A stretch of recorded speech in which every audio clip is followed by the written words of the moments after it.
কার্ডিওলজির পড়া শুরু করব। কার্ডিওলজি 1 এবং কার্ডিওলজি 2, কার্ডিওলজির যে দুইটা ভাগ, আগের দিন আমরা কার্ডিওভাস্কুলার সিস্টেমের ফিজিওলজি পড়ছিলাম।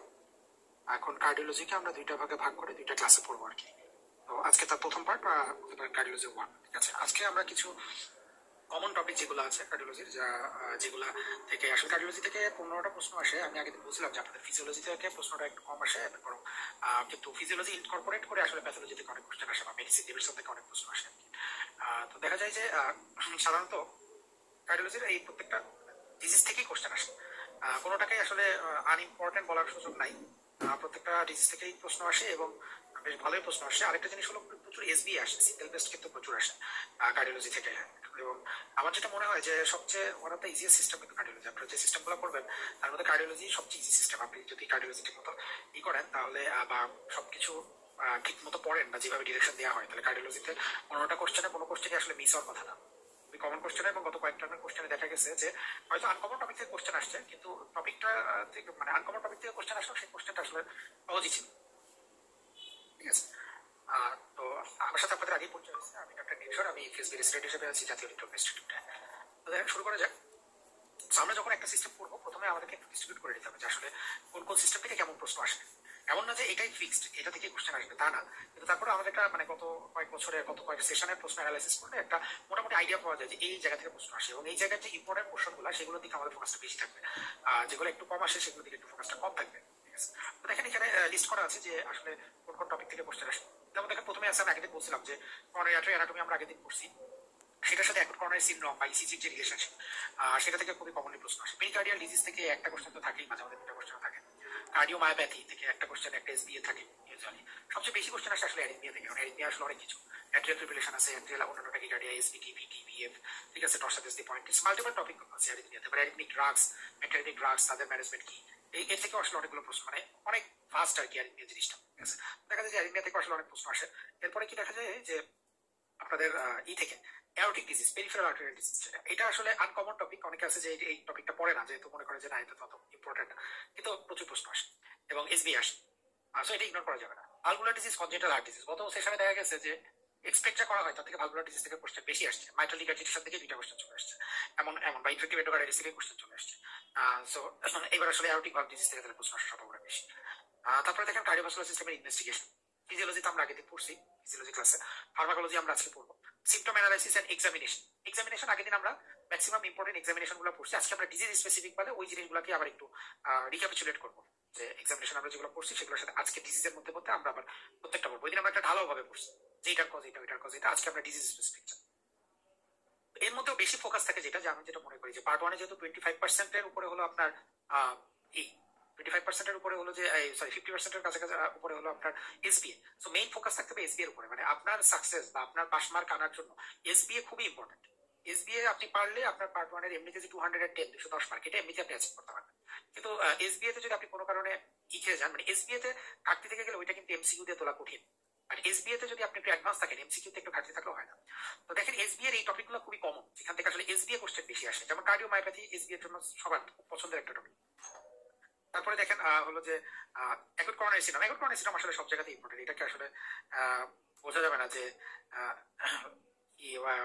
কোনটা কি, মানে এমসিকিউ আসতে পারে, এসবিও আসতে পারে, সবকিছুই আসতে পারে, মানে থেকে ভিটি, এসবিটি বা যেগুলো অ্যারিথমিয়া আছে, সেই অ্যারিথমিয়া গুলা যেটা আছে সেটাই, অ্যাট্রিয়াল ফিব্রিলেশন, ইনফেক্টিভ এন্ডোকার্ডাইটিস, এগুলো আসলে খুবই কমন টপিক। হ্যাঁ, কমন টপিক বলতে মানে আপনাকে একটা জিনিস কার্ডিওলজিতে মাথায় রাখবেন, কার্ডিওলজি না, এটা পার্ট ওয়ানের ক্ষেত্রে মাথায় রাখবেন যে আপনাকে যত কমন টপিক আছে সেগুলোর আনকমন জিনিস জানতে হবে, আর আনকমন টপিকের অ্যাটলিস্ট কমন জিনিসগুলো জানতে হবে। এবং তার সাথে হচ্ছে পেরিকার্ডিয়াল ডিজিজ, এটা ইদানিং খুব সাররা পছন্দ করে। আপনার দুর্বলতাগুলো আপনার খুঁজে বের করতে হবে, যে আমরা এগুলো কম করি, সেই জিনিসগুলো থেকে সাররা বেশি প্রশ্ন। তো অ্যানাটমি ফিজিওলজিতে আজকে আমরা ডিসকাশনে যাবো না, আমরা তো আগের দিনই এটা মানে ক্লাসে আপনাদের পড়াইছি, এগুলো এখানে আছে। সেই জিনিসগুলো ফিজিক্যাল এক্সামিনেশনও আমরা আগের দিন পড়িয়েছি, এগুলো আজকে আর আমরা যাবো না। আমরা শুরু করবো হলো কার্ডিওভাস্কুলার সিস্টেমের ইনভেস্টিগেশন থেকে, ইনভেস্টিগেশন অফ কার্ডিওভাস্কুলার ডিজিজ। তো দেখেন কার্ডিওভাস্কুলার সিস্টেমের ইনভেস্টিগেশন কিন্তু হাতে গোড়া কিছু, হ্যাঁ, ওই ইসিজি, ইকো, অ্যাঞ্জিওগ্রাম, এই ধরনের কিছু, ঠিক আছে। কিন্তু এখান থেকে তিনটা প্যাটার্নে কোশ্চেন আসে। প্রথমত আসে হলো যে একটা ডিজিজ সিনারিও দিয়ে বলে যে what is the choice of investigation. প্রথম কোশ্চেন আসে কি, যে চয়েস, মানে একটা ডিজিজ আপনাকে দিয়ে দিল যে এই ডিজিজে আপনার চয়েস কোনটা, প্রথমত। দুই নাম্বার যেটা, সেটা হলো যে না, একটা সিনারিও দিয়ে দিল সেখানে আপনাকে বলে দিল যে ধরেন আপনি একটা ইসিজি ফাইন্ডিংস আপনাকে বলে দিল next step of investigation. Next step কি, মানে আপনার একটা ইনভেস্টিগেশনের একটা ডিজিজের পুরো ইনভেস্টিগেশনের স্টেপগুলো আপনাকে জানতে হবে, যে এটা ইসিজি করলাম, এরপর ইটিটি করবো, তারপর ইকো করলাম, তারপর এটা করবো, তাহলে নেক্সট স্টেপ অফ ইনভেস্টিগেশন যে পরে কোন ইনভেস্টিগেশনটা আমরা করবো। প্রত্যেকটা ডিজিজ ওয়াইজ এটা ডিফারেন্ট করতে পারে বা সিনারিও বেসড আর কি।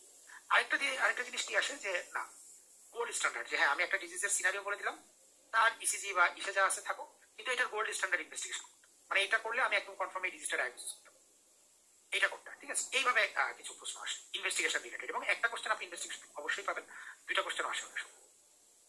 তো দেখেন ইসিজি আসলে অনেক ফাস্ট জিনিস। ইসিজি নিয়ে আমরা ফিজিওলজি আপনাদের শিখে ইসিজি নিয়ে, ইসিজিতে এসটি এলিভেশন, টি ইনভার্সন ইত্যাদি ইত্যাদি কষ্ট, এগুলো আমরা অনেক কিছু আসলে ইসিজিতেই আমরা দেখছি, বা আমরা ডিজিজ ওয়াইজ ইসিজি গুলো দেখবো যে প্রত্যেক ডিজিজ। এক্সারসাইজ টলারেন্স টেস্টিং বা ইটিটি এক সময়কার খুবই জনপ্রিয় একটা টেস্ট, এখন আসলে আরো অ্যাডভান্স মোডালিটি এসে গেল, মানে ইসের কারণে, কস্ট হিসাব করে ইস্যু করার কস্টিং এর ব্যাপারের কারণে এক্সারসাইজ টেস্টিং কিন্তু এখনো খুবই একটা পপুলার টেস্ট। এটা কিছু ইন্ডিকেশন আছে দেখেন, যে আমাদের ইটিটির মেইন ইন্ডিকেশন থাকবে করোনারি আর্টারি ডিজিজের ক্ষেত্রে। করোনারি আর্টারি ডিজিজের ক্ষেত্রে মানে কি, যে আপনি ইটিটি কখন করবেন, প্রথমেই কি যে আপনার একটা মানুষ বুকে ব্যথা বলছে, সেই ডায়াগনোসিসটা কনফার্ম করার জন্য, যে আসলে তার এটা ট্রু অ্যানজাইনা কিনা। ট্রু অ্যানজাইনা হলে সেই অ্যানজাইনাটা আসলে কতদূর, মানে সে কতদূর হাঁটতে পারে, সেটা আমরা ইভালুয়েট করতে পারি, যেটা কি ভেরি সিভিয়ার লেভেলে আছে নাকি একটু তার থেকে কম আছে। এরপর আপনি অ্যানজাইনা রুগীকে অনেক কাউন্সিলিং করলেন, সে ওষুধ খাইলো না, হয়ে গেল তার একটা এমআই। এমআই পেশেন্ট 48 থেকে 72 ঘন্টা পরে আবার একটা ইটিটি করতে পারে প্রগনোসিস দেখার জন্য, যে আসলে সে যখন এমআই হয়ে গেছে তার এক্সারসাইজ ক্যাপাসিটি এখন কতটুকু আছে, সে কতটুকু দৌড়াইতে পারে, কতটুকু কাজ করতে পারে। যত ভালো কাজ করতে পারবে তত তার প্রগনোসিস ভালো, যত কম পারবে প্রগনোসিস খারাপ। আবার সেই এমআই পেশেন্টকে আপনি যখন রিভাস্কুলারাইজ করবেন, মানে তার অ্যানজিওগ্রাম করবেন, পিসিআই করবেন, অথবা বাইপাস করবেন, সেটা করার পরে আসলেই তার মানে অ্যাক্টিভিটি তার একটু বাড়লো কিনা। ধরেন এমআই পরে সে 5 মিনিট হাঁটতে পারতো ইটিটিতে, এখন 5 মিনিটের পরে আপনি হলো যে তাকে অ্যানজিওগ্রাম করে পিসিআই করে দিলেন, রিং বসাই দিলেন, স্টেন্ট করে দিলেন।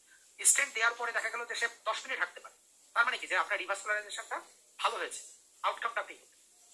এবং খুবই ইম্পর্টেন্ট যেটা, এটা আমরা এইচওসিএম এ পড়বো, যে অ্যারিথমিয়া, যে কেউ কেউ এক্সারসাইজ করলে পালপিটেশন হয়, সিনকোপাল অ্যাটাক হয়, বা ইসকেমিক হার্ট ডিজিজে কোনো অ্যারিথমিয়া আছে কিনা এক্সারসাইজ ইনডিউস, সেটা আমরা ইভালুয়েট করতে পারি। তো এক্সারসাইজ টেস্টিং এ এইগুলো হলো ইন্ডিকেশন।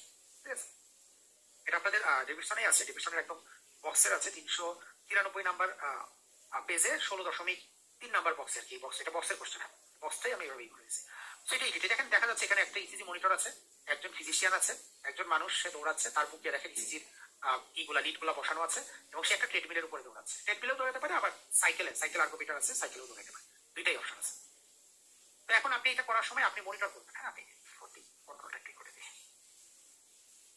আচ্ছা, যে যখন আপনি এগুলো করবেন তখন আপনি আসলে কি কি মনিটর, প্রথমত একটা পেশেন্ট যে দৌড়াচ্ছে তার এক্সারসাইজ ক্যাপাসিটি কত, আসলে সে কেমন দৌড়াতে পারছে কিনা, যে অল্প দৌড়াতে কি হাঁপাই যাচ্ছে কিনা। ঠিক আছে, সেটা হলো লো থ্রেশহোল্ড ফর ইস্কেমিয়া, খুবই খারাপ জিনিস, যে না সে একটু দৌড়াইতে পারছে না। অথবা কি হচ্ছে, যে তার ব্লাড প্রেশার বাড়ার কথা, আমরা যখন এক্সারসাইজ করি আমাদের ব্লাড প্রেশার একটা নির্দিষ্ট লেভেলে বাড়ার কথা, এটা বাড়ার বদলে ওটা কমে যাচ্ছে, ব্লাড প্রেশার কমে সে আরো বেশি অজ্ঞান, মাথা ঘোরা, ঘেমে টেমে একটা অবস্থা খারাপ, সেটা একটা হাই রিস্ক ফাইন্ডিংস।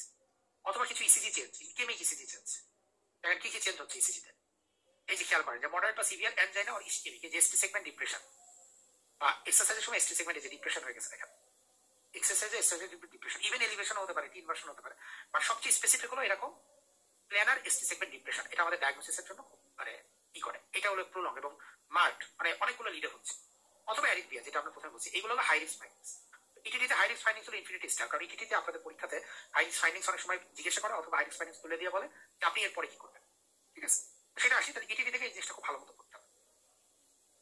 আচ্ছা, এর মধ্যে আরেকটা টাইপের ইসিজি আছে, সেটাকে আমরা বলি কি, একটা তো বেসলাইন ইসিজি, যেটা আমরা কি করলাম, যে হ্যাঁ পেশেন্ট আসছে, আপনি একটা তাকে সবাই করলেন, যেটা একদম বেসিক 12 লিড সারফেস ইসিজি। আচ্ছা, একটা করলেন কি, যে না ইটিটি তার এক্সারসাইজ ইনডিউস চেঞ্জ দেখার জন্য আপনি একটা ইটিটি করলেন, যেটা হলো এক্সারসাইজ টেস্ট। আরেকটা হতে পারে কি অ্যাম্বুলেটরি ইসিজি। মানে কি, যে একটা পেশেন্ট আছে যে সে মাঝে মাঝে কমপ্লেন করে যে আমি মাথা ঘুরে পড়ে যাই, হঠাৎ করে মাথা ঘুরে পড়ে যায়, তার হঠাৎ ব্র্যাডিকার্ডিয়া হয়, সাইনাস নোড বা এসএ নোড বা এভি নোডাল ব্লক আছে, সবসময় থাকে না, মাঝে মধ্যে হয়, অথবা হঠাৎ করে পালপিটেশন হয়, কোনো ট্যাকিয়ারিথমি আছে, ভিটি আছে, এসভিটি হয়, কিন্তু আপনি যখন ইসিজি করেন ওই ইভেন্ট আপনি ধরতে পারতেছেন না যে আসলে তার প্রবলেম আছে কিনা। কারণ যখন হচ্ছে, এটা তো প্যারাক্সিজমাল অ্যাটাক, যখন হচ্ছে তখন যদি আপনি ডায়াগনোসিস না করতে পারেন, পরে তো আর পাবেন না। এমন কন্ডিশন যদি হয় যেখানে আপনি ট্রাই করতেছেন যে কিছু হলো যে তার অ্যারিথমিয়া আছে, বাট আপনি সেটা ডিটেক্ট করতে পারছেন না, তখন কি করা হয়, ইসিজি একটা বুকে বসাই দেওয়া হয়, একটা ছোট 3টা লিড দিয়ে, যে চেস্টে থাকে, ওখানে লিমলিট বা থাকে না, দিয়ে বলা হয় যে হ্যাঁ এবার আপনি আপনার ডেলি অ্যাক্টিভিটি করেন।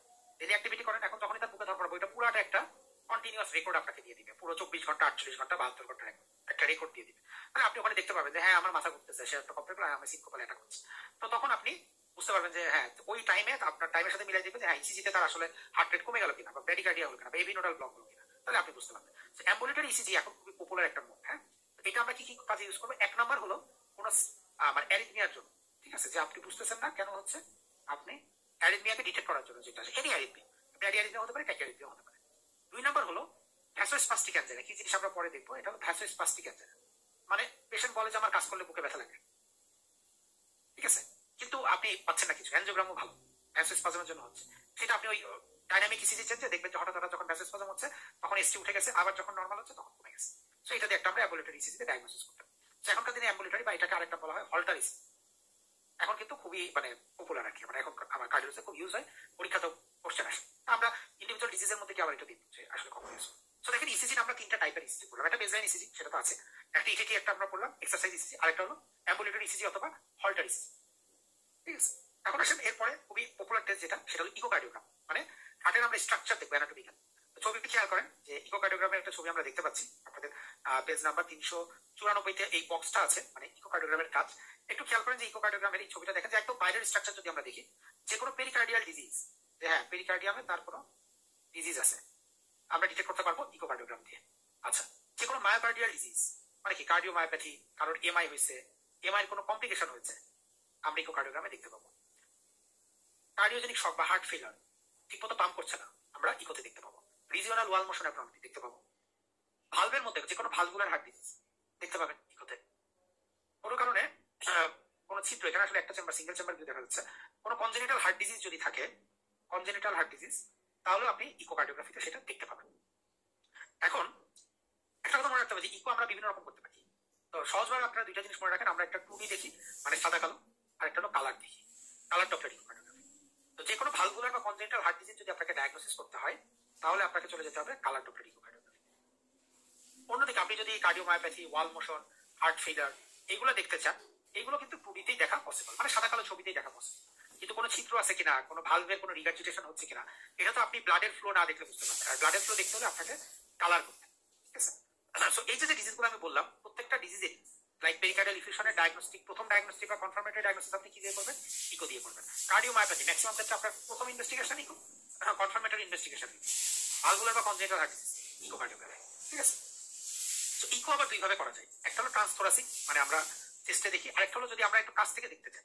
কারণ ট্রান্সথোরাসিক অনেকের স্ট্রাকচারাল সমস্যা থাকে, অনেকের দেখা গেছে যে মোটা সোটা মানুষ, অথবা হলো যে ফিমেল পেশেন্ট, অথবা অপারেটর কারণে কোনো কারণে বুঝতে পারছে না, বা সিওপিডি পেশেন্ট, যাদেরকে আসলে ট্রান্সথোরাসিক ইকোকার্ডিওগ্রাফিতে দেখা যায় যে ভালো মতো বোঝা যাচ্ছে না, তখন আমরা কি করি ট্রান্স ইসোফেজিয়াল, মানে give a better view, we come close to the heart.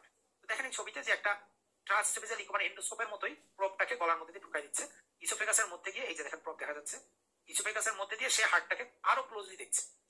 তো সাধারণত নর্মাল ইকোকার্ডিওগ্রাফিতে লেফট অ্যাট্রিয়ামটা ভালো মতো দেখা যায় না, কারণ এটা একটু পোস্টেরিয়র স্ট্রাকচার। তো ট্রান্স ইসোফেজিয়াল ইকোতে আমরা অ্যাকচুয়ালি লেফট অ্যাট্রিয়াম রিলেটেড স্ট্রাকচারগুলো দেখতেছি। এটা খুবই ফ্রিকোয়েন্টলি কোশ্চেন আসে যে ট্রান্স ইসোফেজিয়াল ইকোকার্ডিওগ্রাফিতে আমরা আসলে কোন কোন স্ট্রাকচার দেখতেছি। Left atrial related, left atrium appendix তার একটা স্ট্রাকচার, লেফট অ্যাট্রিয়ামে যে পালমোনারি ভেইন ওপেন হচ্ছে চারপাশ থেকে, সেটা দেখতে পারি। পিছনে আমরা থোরাসিক অ্যাওরটা দেখতে পারি, অ্যাওরটিক সেকশন, অ্যাওরটিক অ্যানিউরিজম, আর ইন্ট্রাক্টিয়াল সেপ্টাম, এটা তো লেফট অ্যাট্রিয়ামের পার্ট, ঠিক আছে। স্পেশালি ইন্ট্রাক্টিয়াল সেপ্টামের মধ্যে আমরা এএসডি ডায়াগনোসিস করার জন্য নরমাল ইকো মিস করলে ট্রান্স ইসোফেজিয়াল ইকো দেখতে পারি। অ্যাওরটাতে অ্যাওরটিক ডিসেকশন, ইমার্জেন্সি সিচুয়েশনে আমরা ট্রান্স ইসোফেজিয়াল ইকো করতে পারি। পালমোনারি ভেইন আমরা দেখতে পারবো কোথায় ড্রেন করছে, বিভিন্ন অ্যানোমালিতে থাকে না। লেফট অ্যাট্রিয়াল অ্যাপেন্ডিক্সে কোনো থ্রম্বাস আছে কিনা, এমএস পেশেন্টের বিশেষ করে, আমরা ট্রান্স ইসোফেজিয়াল ইকোতে দেখতে পারি। সো ইন এনি সিনারিও যদি আপনাকে বলা হয় যে আপনি সাসপেক্ট করছেন যে এটা একটা এএসডির কেস, কিন্তু আপনি ইকোতে কোনো সেপ্টাল ডিফেক্ট পাচ্ছেন না, আপনার নেক্সট ইনভেস্টিগেশন কি হবে? Transoesophageal echo. অথবা আপনি লেফট অ্যাট্রিয়াল অ্যাপেন্ডিক্স, আপনি MS patient, mitral stenosis patient, atrial fibrillation, তাকে আপনি ভালভুলোপ্লাস্টি করবেন বা তার আপনি ভালভটাকে খুলবেন, কিন্তু তার থ্রম্বাস আছে কিনা এটা আপনি দেখতে পাচ্ছেন না ইকোতে, ট্রান্স ইসোফেজিয়াল ইকো করতে হবে আপনাকে। ইনফেক্টিভ এন্ডোকার্ডাইটিস, আপনি ভেজিটেশন খুঁজে পাচ্ছেন না ভালভে, তাহলে আপনাকে ট্রান্স ইসোফেজিয়াল ইকো করে দেখতে হবে আরো ক্লোজ ভিউর জন্য, ঠিক আছে। So any type of structural heart disease in which case you are not sure about transthoracic echocardiography findings, যে আপনার ক্লিনিক্যালি মিলছে কিন্তু আপনার ফাইন্ডিংস হচ্ছে না, তো give a better view specially regarding the left atrium, আপনাকে করতে হবে ট্রান্স ইসোফেজিয়াল ইকো, এবং এইগুলো এর ইন্ডিকেশন ট্রান্স ইসোফেজিয়াল ইকোকার্ডিওগ্রাফি, ঠিক আছে। আমরা এখানে আসলে যেহেতু আমাদের আছে, আমরা এখানে কিছু কোশ্চেন কিন্তু আমরা এসবিএ কোশ্চেন আমরা প্রত্যেকটা ডিজিজ বা রিলেটেড একটু আমরা সলভ করে যাবো, ঠিক আছে?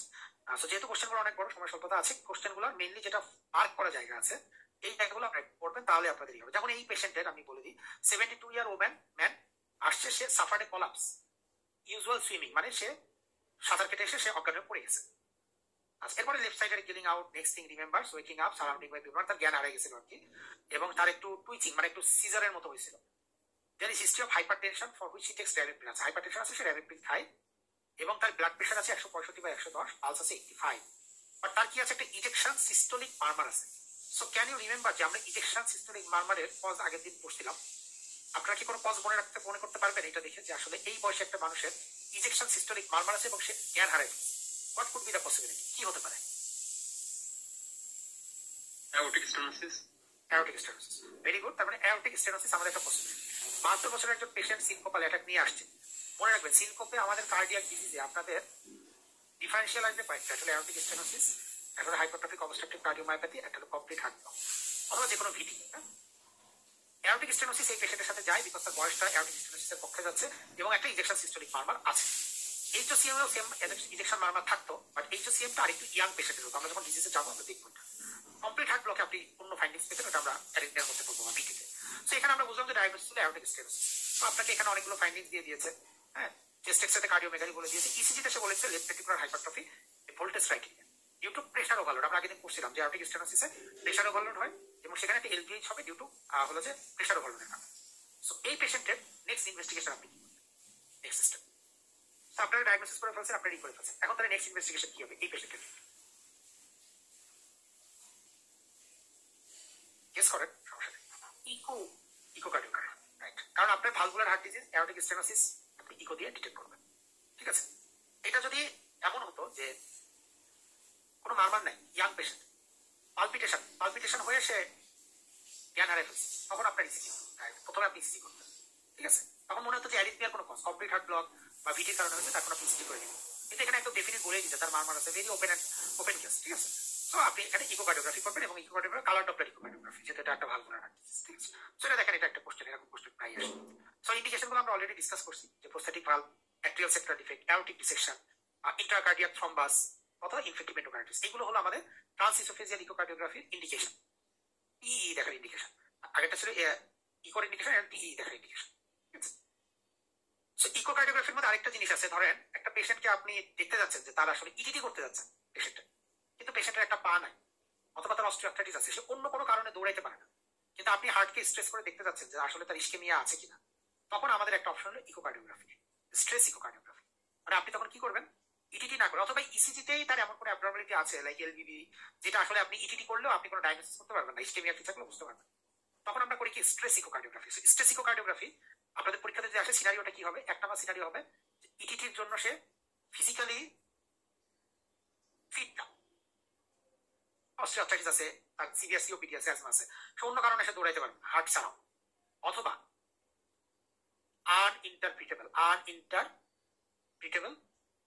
ইসিজি, মানে কি যেমন ইসিজি তার বেসলাইন ইসিজিতে এলবিবি আছে, তাহলে তার তো আর আপনি ইটিটি করে কিছু বুঝতে পারবেন না, এলবিবির মধ্যে তার আপনি এসটি ডিপ্রেশন হইলে এলবিবি থাকলে এসটি ডিপ্রেশন এমনি থাকে বুঝতে পারবেন না, ডাব্লিউপিডাব্লিউ আছে অথবা ডিগক্সিন, এই ধরনের কোনো কন্ডিশন যেখানে ইসিজি আনইন্টারপ্রিটেবল, ইটিটি আনইন্টারপ্রিটেবল, কিন্তু আপনার একটা স্ট্রেস টেস্ট আপনি করতে চান যে পেশেন্টের আসলে ওই ইন্ডিকেশনগুলো দেখার জন্য যে তার আসলে স্টেবল এনজাইনা আছে কিনা, এনজাইনা মানে হলো যে তার অ্যাকচুয়ালি কোনো ক্রনিক স্টেবল এনজাইনার ফিচার আছে কিনা বা অ্যারিথমিয়া ডেভেলপ করে কিনা, তাহলে আপনি স্ট্রেস ইকো করতে পারেন এইসব কন্ডিশনে। এবং এটা করার এজেন্ট কি, এটা টেস্ট দিয়ে, যেটা আমরা কি দিয়ে করি, আমরা এক্সারসাইজ করেও করতে পারি, চাইলে এক্সারসাইজ করে আপনি ইকো করতে পারেন, বাট ফার্মাকোলজিক্যালি আমরা করি কি দিয়ে, ডোবোটামিন, ঠিক আছে? ডোবোটামিন স্ট্রেস ইকো আমরা বলি সংক্ষেপে ডিএসি, যে পেশেন্ট যাদের suspected coronary arteritis who are unable for exercise stress test, তাদের ক্ষেত্রে আমরা করি, এবং মায়োকার্ডিয়াল ভায়াবিলিটি দেখার জন্য আমরা করি। এটা খুব ইম্পর্টেন্ট, যে আপনি চিন্তা করতেছেন যে একটা মাসেল সেটা এমআই হয়ে ডেড হয়ে গেছে, আপনি একটু স্ট্রেস দিয়ে দেখেন না যে ওইটা আবার কন্ট্রাকশন করে কিনা। এমন হতে পারে যে ও এমআই হয়ে ইস্কেমিয়া হয়ে ও ক্রনিক স্টার্ট বা হাইবারনেটিং হয়ে গেছে, মানে ও হলো ডিউ টু সাপ্লাই, পোর সাপ্লাইয়ের কারণে ওর কন্ট্রাকশন কমে গেছে, বাট আপনি এখন হলো যে একটু স্ট্রেস করে দেখেন না যে ওর কন্ট্রাকশন বাড়ে কিনা। কন্ট্রাকশন বাড়বা মানে কি, যে ও আরো স্ট্রেস, মানে ওখানে ভাইবিলিটি আছে, কিন্তু সে ইস্কেমিয়ার কারণে সে আসলে টেস্টিং কন্ডিশনে খুব একটা নড়াচড়া করে না। এরপরে যেটা আছে এখন ইদানিং খুব টেস্ট এমপিআই বা PET scan, myocardial perfusion imaging. এটা নিয়ে এত ডিটেলস দরকার নেই, একটা ছবি দিয়েছি আমি বোঝার জন্য যে আমরা এখানে একটা এজেন্ট দিয়ে দেখি যে এই এজেন্ট গুলো যে লাল লাল হয়ে আছে, মানে সেই এজেন্ট গুলো আসলে মানে এই অংশটা লিভিং মায়োকার্ডিয়াম আছে, মানে তারা ওই এজেন্টটা ইনটেক করছে বলে আপনি ছবিতে দেখতে পাচ্ছেন। বাট নিচের ছবিতে দেখেন, যদি ছবিটা ছবি হয়ে গেছে, কিছু কিছু জায়গা দেখেন এই জায়গাটাতে কিছু নাই, এই জায়গাটাতে কিছু নাই, ফাঁকা। এটা লাইট আছে, এখানে ফাঁকা আছে, তার মানে এই জায়গাগুলা ভায়াবল মায়োকার্ডিয়াম নাই। আর ভায়াবল মায়োকার্ডিয়াম থাকলে সে অবশ্যই কি করবে, সে কোনো মেটাবলিজম হতে হবে। আপনি যদি বেঁচে থাকেন পানি হলেও আপনাকে খাইতে হবে। সো এই খাবার দিয়ে দেখা হয় যে আসলে মায়োকার্ডিয়াম ভায়াবল আছে কিনা। সো মায়োকার্ডিয়াল ভায়াবিলিটি দেখার জন্য যেমন আমরা স্ট্রেসিংও করতে পারি, যেমন আরেকটা খুব পপুলার টেস্ট হলো মায়োকার্ডিয়াল পারফিউশন ইমেজিং বা পেট স্ক্যান করে দেখা যে আসলে তার ভায়াবিলিটি আছে কিনা। ঠিক আছে, সেগুলো ছিল একটু স্পেশালাইজড ইমেজিং টেস্ট। হ্যাঁ, ইদানিং বাংলাদেশে সবগুলোই হয় এবং ফ্রিকুয়েন্টলি ইউজ হয়, দ্যাটস ওয়াই এগুলো থেকে প্রশ্ন আসে। এরপর আমরা খুব কমন একটা কোশ্চেন আসছি, সেটা কার্ডিয়াক বায়োমার্কার্স কি কি আছে। আপনারা জানেন সবচেয়ে কার্ডিয়াক বায়োমার্কার্স হলো এই 6টা, অর্থাৎ এইগুলো দিয়ে আমরা কার্ডিয়াক কোনো ইনজুরি হলে ব্লাডে আমরা এই মার্কারগুলো পেতে পারি, সেই জন্য এটাকে বলা হয় কার্ডিয়াক বায়োমার্কার্স। এবং এখান থেকে 3টা এসবি আসে এই একটা স্লাইড থেকে। প্রথম এসবি গত বছর বা গত সেশনের আগে সেশনে আসছে, একটা পেশেন্ট চেস্ট পেইন নিয়ে আসছে, তার ইসিজিতে কিছু নন স্পেসিফিক চেঞ্জ আছে, নেক্সট ইনভেস্টিগেশন কি। সো টিপিক্যাল আপনি যখনই চিন্তা করবেন যে একটা অ্যাকিউট করোনারি সিনড্রোমের পেশেন্ট, আপনার প্রথম ইনভেস্টিগেশনই হবে ট্রোপোনিন। ঠিক আছে, আচ্ছা এরপরে আপনি চিন্তা করলেন যে প্রোপোনিন ঠিক আছে, আরো তো অনেকগুলো বায়োমার্কার আছে। প্রোপোনিন আসলে বাড়তে কিন্তু 2 থেকে 4 ঘন্টা সময় লাগে ব্লাডে আসতে। এখন আপনার ব্যথা হয়েছে মাত্র, আপনি আধা ঘন্টার মধ্যে প্রোপোনিন করলে কিন্তু আপনি পজিটিভ পাবেন না। তো একদম সবার আগে বাড়ে কে, একদম উইদিন মিনিটস বাড়ে কে, মায়োগ্লোবিন। সো এটা কোশ্চেন আসছে যে ফার্স্ট টু রাইজ, সবার আগে বাড়ছে কে, মায়োগ্লোবিন। আর এখানে একটা ইস্যু আছে, সেটা হলো মায়োগ্লোবিন খুবই নন স্পেসিফিক একটাই, এটা যে কোনো মাসেল থেকেই বাড়তে পারে। আপনি কাউকে ঘুষি মারলেন তারও মায়োগ্লোবিন বেড়ে যেতে পারে, হ্যাঁ, কেউ অ্যাক্সিডেন্ট করলো তারও মায়োগ্লোবিন বাড়বে, কারণ সব মাসেল থেকে মায়োগ্লোবিন রিলিজ হয়। সো এই জন্য এটা নন স্পেসিফিক, বাট এটা সবার আগে বাড়ে। আর 3 নাম্বার যেটা, সেটা হলো খুবই ইম্পর্টেন্ট, রিইনফাকশন। যে আমরা একটা এমআই পেশেন্ট ভর্তি আছে, আবার আপনি চিন্তা করলেন যে 2 দিনের মধ্যে নতুন করে আবার বুকে ব্যথা শুরু হলো, কমে যাওয়ার পর নতুন করে তার আবার এমআই হলো কিনা, সেটা দেখার জন্য আমরা ক্রিয়েটিনিন কাইনেজ সিকেএমবি করি। খুবই ইম্পর্টেন্ট একটা বায়োমার্কার হলো বিএনপি, ব্রেইন অ্যাক্টিভিটি পেপটাইড। এটা ইউটিলাইজেশন আমরা একটু পরে দেখবো, যেটা আমরা মেনলি হার্ট ফেইলারের ক্ষেত্রে আমাদের বিএনপি রোল অনেক বেশি, এমআইতেও বিএনপি বাড়ে, এলডিএইচ এসজিওটি তো বিভিন্ন কন্ডিশনে বাড়তেই পারে। তো এই গ্রাফটা একটু খেয়াল করেন, এখানে দেখলে বুঝতে পারবেন প্রত্যেকটা বায়োমার্কার এখানে দেখানো হয়েছে। এবং এখানে একটু খেয়াল করেন যে প্রোপোনিন সবচেয়ে স্পেসিফিক, অনেক বেশি বাড়ছে, তার আশেপাশে কেউ নাই। সে মোটামুটি, এটা তো ডেইজ এর হিসাব, সে মোটামুটি ধরেন 4 থেকে 6 ঘন্টার মধ্যে বাড়া শুরু করছে, খুব হাই বেড়ে সে প্রায় 10 থেকে 14 দিন পর্যন্ত পারসিস্ট করে। সো এই পিরিয়ডের মধ্যে নতুন কোনো এমআই হলে কিন্তু প্রোপোনিন আপনাকে সেটা বলবে না এই পিরিয়ডের মধ্যে, কারণ আপনার তো প্রোপোনিন অলরেডি বেশি আছে, আপনি নতুন করে কিভাবে বুঝবেন যে আসলে তার বাড়ছে কিনা, মানে তার আবার নতুন করে এমআই হলো কিনা। সো এই জন্য যদি এই টাইম লাইনের মধ্যে কোনোটা আসে, এই 3 থেকে 10 বা 14 দিনের মধ্যে, সো আপনার একটা অপশন আছে সিকেএমবি করা। কারণ সিকেএমবি একটা অ্যাটাক হওয়ার পরে কিছুক্ষণ পরে 2-3 দিনের মাথায় কমে যায়। সো এখানে যদি আপনি আবার মনে করেন হ্যাঁ তার আবার এমআই হয়েছে, তাহলে তো এই অ্যাটাকের জন্য এখানে তার সিকেএমবি বাড়বে। যদি এখানে আবার একটা সিকেএমবি বেশি পায়, তাহলে বুঝতে হবে যে তার এই কিছুক্ষণ আগে, মানে তার হলো যে ওই দিন বা তার 1-2 দিনের মধ্যেই তার একটা আরেকটা রিটার্ন মায়োকার্ডিয়াল ইনফাকশন ডেভেলপ করছে। সো এই জন্য CKMB for reinfarction, troponin is the most specific and for diagnosis, and হলো যে myoglobin is first to rise, but আমাদের কোনো ক্লিনিক্যাল ইউটিলিটি নাই। আর বিএনপি ফর হার্ট ফেলার। এর বাইরে এলজিএস বা এসজিওটি এগুলো খুবই নন স্পেসিফিক, এটা ক্লিনিক্যাল আসলে আমাদের দেশে ইউজ নাই। ঠিক আছে, সো বায়োমার্কারের আরেকটা ইম্পর্টেন্ট বায়োমার্কার আমরা বলছিলাম যে brain activity peptide, BNP. So brain activity পেপটাইডের আসলে অনেকগুলো বাড়ার কারণ আছে, আমরা শুধু একটা কথাই মনে রাখবো, যেটা সিস্টোলিক ডিসফাংশন হার্ট ফেলারের ক্ষেত্রে বাড়ে। এখন এটা কেন বাড়ে, কিভাবে বাড়ে, এটা আমরা একটু পরে দেখবো আর কি, যখন আমরা হার্ট ফেলার করবো তখন থেকে। তবে আমরা এখানে কয়েকটা জিনিস মনে রাখবো, সেটা হলো বিএনপির অ্যাকশন। ব্রেইন অ্যাক্টিভিটি পেপটাইড একটা ভ্যাসোডাইলেটর, সে ন্যাট্রিউরেসিস করে, ডায়ালিসিস করে, সিম্প্যাথেটিক নার্ভাস এবং রেনিন অ্যাঞ্জিওটেনসিন অ্যালডোস্টেরন সিস্টেমকে ইনহিবিট করে। খুব ইম্পর্টেন্ট একটা কোশ্চেন, বিএনপির ফিজিওলজিক্যাল ফাংশন। আমরা আগের দিন এটা নিয়ে এটা বলি নাই, আজকে বললাম যে বিএনপির ফিজিওলজিক্যাল ফাংশন। এটাও হার্ট ফেলার আপনাদের ক্লিয়ার হবে যে আমরা কেনই করি। সো বিএনপির অনেকগুলো ইউজ আছে, এখানে অনেক কিছু লেখা আছে, আপনাদের এত কিছু লাগবে না। একটা জিনিস লাগবে যে বিএনপি, আপনি যখন চিন্তা করতেছেন যে একটা পেশেন্ট ক্রনিক ডিসনিয়া নিয়ে আসছে, তার ক্রনিক শ্বাসকষ্ট, তো সেটা কি হার্ট অরিজিন নাকি লাং অরিজিন, দুইটা কারণেই তো হতে পারে। সো কার্ডিয়াক অরিজিন নাকি হলো যে রেসপিরেটরি অরিজিন অফ ডিসনিয়া, সেটা ডায়াগনোসিস করার জন্য আপনাকে বিএনপি করতে হবে। এটা একটা এসপি, ডিসনিয়ার কজ, আন্ডারলাইন কজকে ডিটেক্ট করার জন্য। 2 নাম্বার হলো যে বিএনপি আপনি বেশি পাইলেন, 50-এর 100 বেশি পাইলেন, এই যে মোর দেন 100, তাহলে আপনার ডায়াগনোসিস হয়ে যাচ্ছে কি হার্ট ফেলার। তাহলে এটা একটা কোশ্চেন যে 100 বেশি পাইলে আপনি বিএনপির হার্ট ফেলার ডায়াগনোসিসটা আপনার কনফার্ম হলো, অলমোস্ট কনফার্ম। এবং 50-এর কম যদি হলো, তাহলে আপনি হার্ট ফেলার না, আপনি রুল আউট করে ফেলতে পারবেন। তো শ্বাসকষ্টের একটা পেশেন্ট, আপনি বিএনপি করে ডিসিশন নিয়ে নিলেন, যদি 100-এর বেশি হার্ট ফেলার, তখন আপনি ইকো করেন বা আপনি আদার কোনো টেস্ট করেন। কিন্তু যদি 50-এর কম হয়, তাহলে আপনি তার ইকো করে লাভ নেই, তখন আপনি চেস্ট এক্সরে করেন, HRCT করেন, স্পাইরোমেট্রি করেন, রেসপিরেটরি কজ খোঁজেন, ঠিক আছে? 50 থেকে 100 হলে আমরা বলতে পারি না, এটা আরো অনেক কন্ডিশনে এরকম বিএনপি বাড়তে পারে, ঠিক আছে? আচ্ছা, নেক্সট হলো একটা হার্ট ফেলারের পেশেন্টের বিএনপি যার বেশি, তার প্রোগনোসিস আপনি বিএনপি দেখে বুঝতে পারবেন। যার যত বিএনপি বেশি তার প্রোগনোসিস তত খারাপ। এবং আপনি যদি ট্রিটমেন্ট করতে চান, ট্রিটমেন্টের যে রেসপন্স সেটাও আমরা বিএনপি দেখে বলতে পারবো। আমি দেখেন বিএনপি নিয়ে আমরা কতগুলো কথা বললাম, খুবই ইম্পর্টেন্ট কথা। এটা আসলে আপনাদের ডেভিশনাল ক্লিয়ারলি লেখা নেই, কিন্তু ফ্রিকোয়েন্টলি কোশ্চেন আসে পরীক্ষাতে। তাহলে বিএনপি দিয়ে আমি একটু মানে সামারি করে দিই। বিএনপি আপনার রিলিজ হচ্ছে কোথা থেকে? এটা অ্যাট্রিয়া থেকে রিলিজ হয়, অ্যাট্রিয়া থেকে।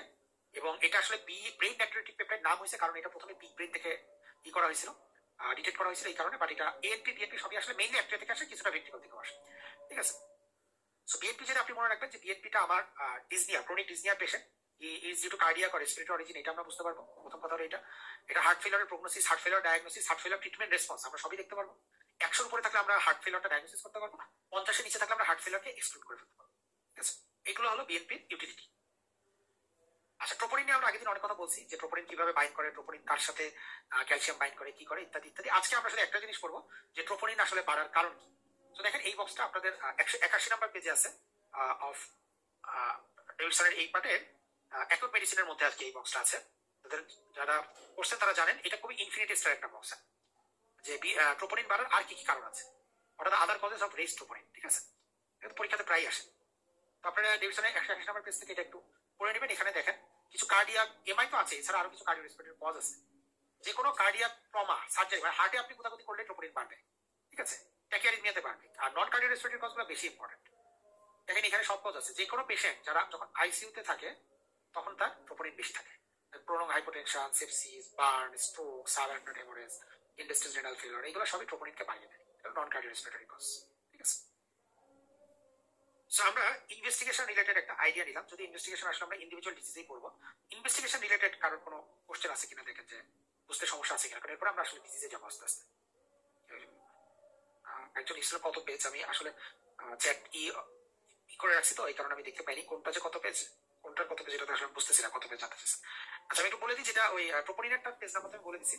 আর বিএনপিটা আসলে আপনাদের দেবিসরা না, এটা আমি অন্য জায়গা থেকে নিয়ে আসছি। এই কয়েকটা একটু নোট করে রাখেন। বিএনপির এই ফাংশন গুলো এটা অন্য জায়গা থেকে, এটা এমআই এর মধ্যে আছে, এমআই এর মধ্যে দেখতে পাবেন।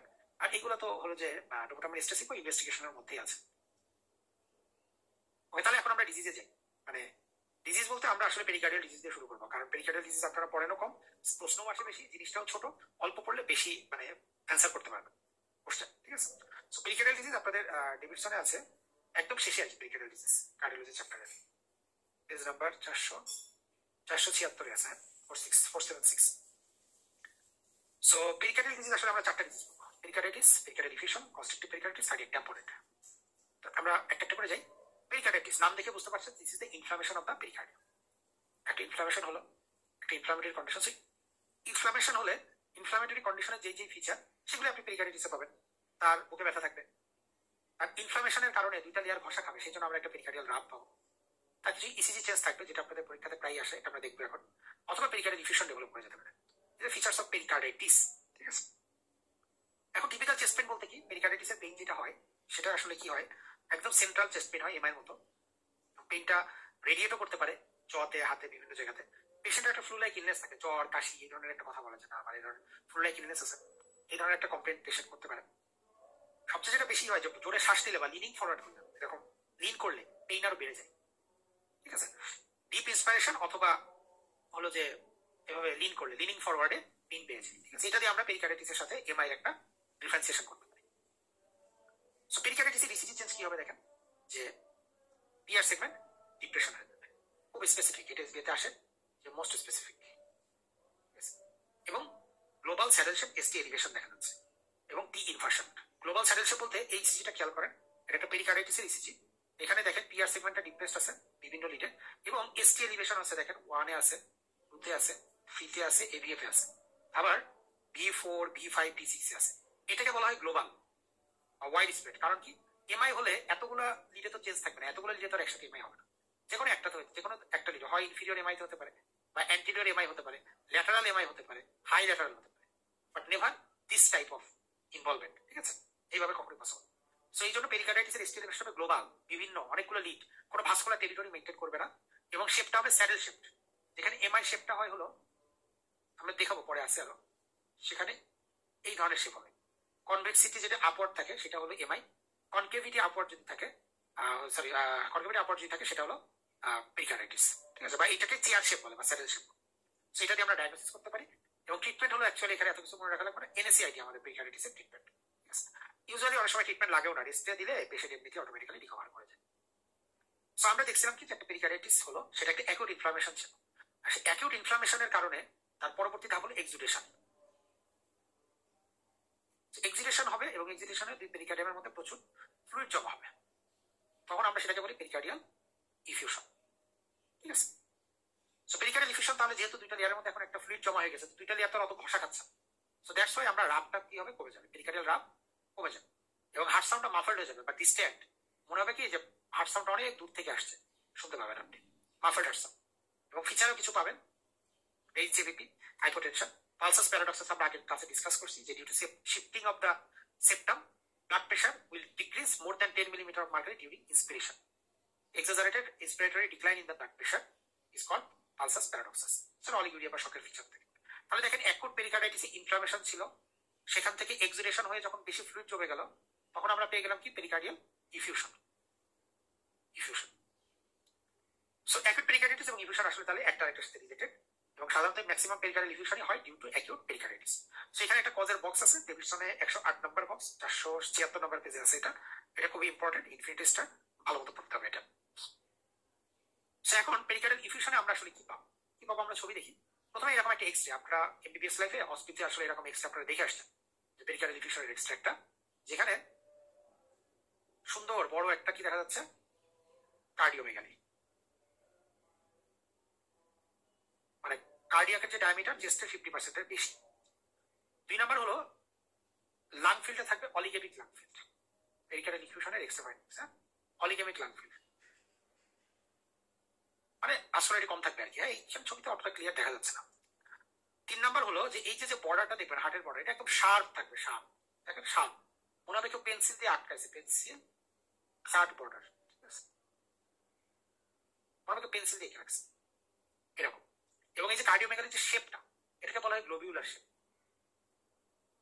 গ্লোবিউলের মতো একটা গোল শেপ চলে আসবে আর কি। সো এটা হলো পেরিকার্ডিয়াল ইফিউশনের এক্সরে ফাইন্ডিং, এক্সরে ফিচার, ঠিক আছে। এই 3টা ফিচারই পাওয়া যায়। তো তখন আপনি চিন্তা করবেন যে হ্যাঁ তাহলে পেরিকার্ডিয়াল ইফিউশন আছে, পেরিকার্ডিয়াল ইফিউশনে তাহলে এবার ইসিজিতে কি পাওয়া যাবে। ইসিজিতে অনেকটা এমন ইলেকট্রিক্যাল অল্টারনেন্স পাওয়া যাবে। এখানে খেয়াল করেন অল্টারনেট বিটে কিউআরএস একটাতে বড় একটাতে ছোট, একটাতে বড় একটাতে ছোট, এটাকে বলা হয় ইলেকট্রিক্যাল অল্টারনেন্স, ঠিক আছে। তো এটা আপনি পেরিকার্ডিয়াল ইফিউশনে পাবেন। সো কনফার্ম করবেন কি, তাহলে আপনার প্রশ্ন যদি এইভাবে আসে, আপনি ফার্স্টে কি করবেন, পেরিকার্ডিয়াল ট্রিট করেন, আপনি অবশ্যই আগে ইসিজি করবেন।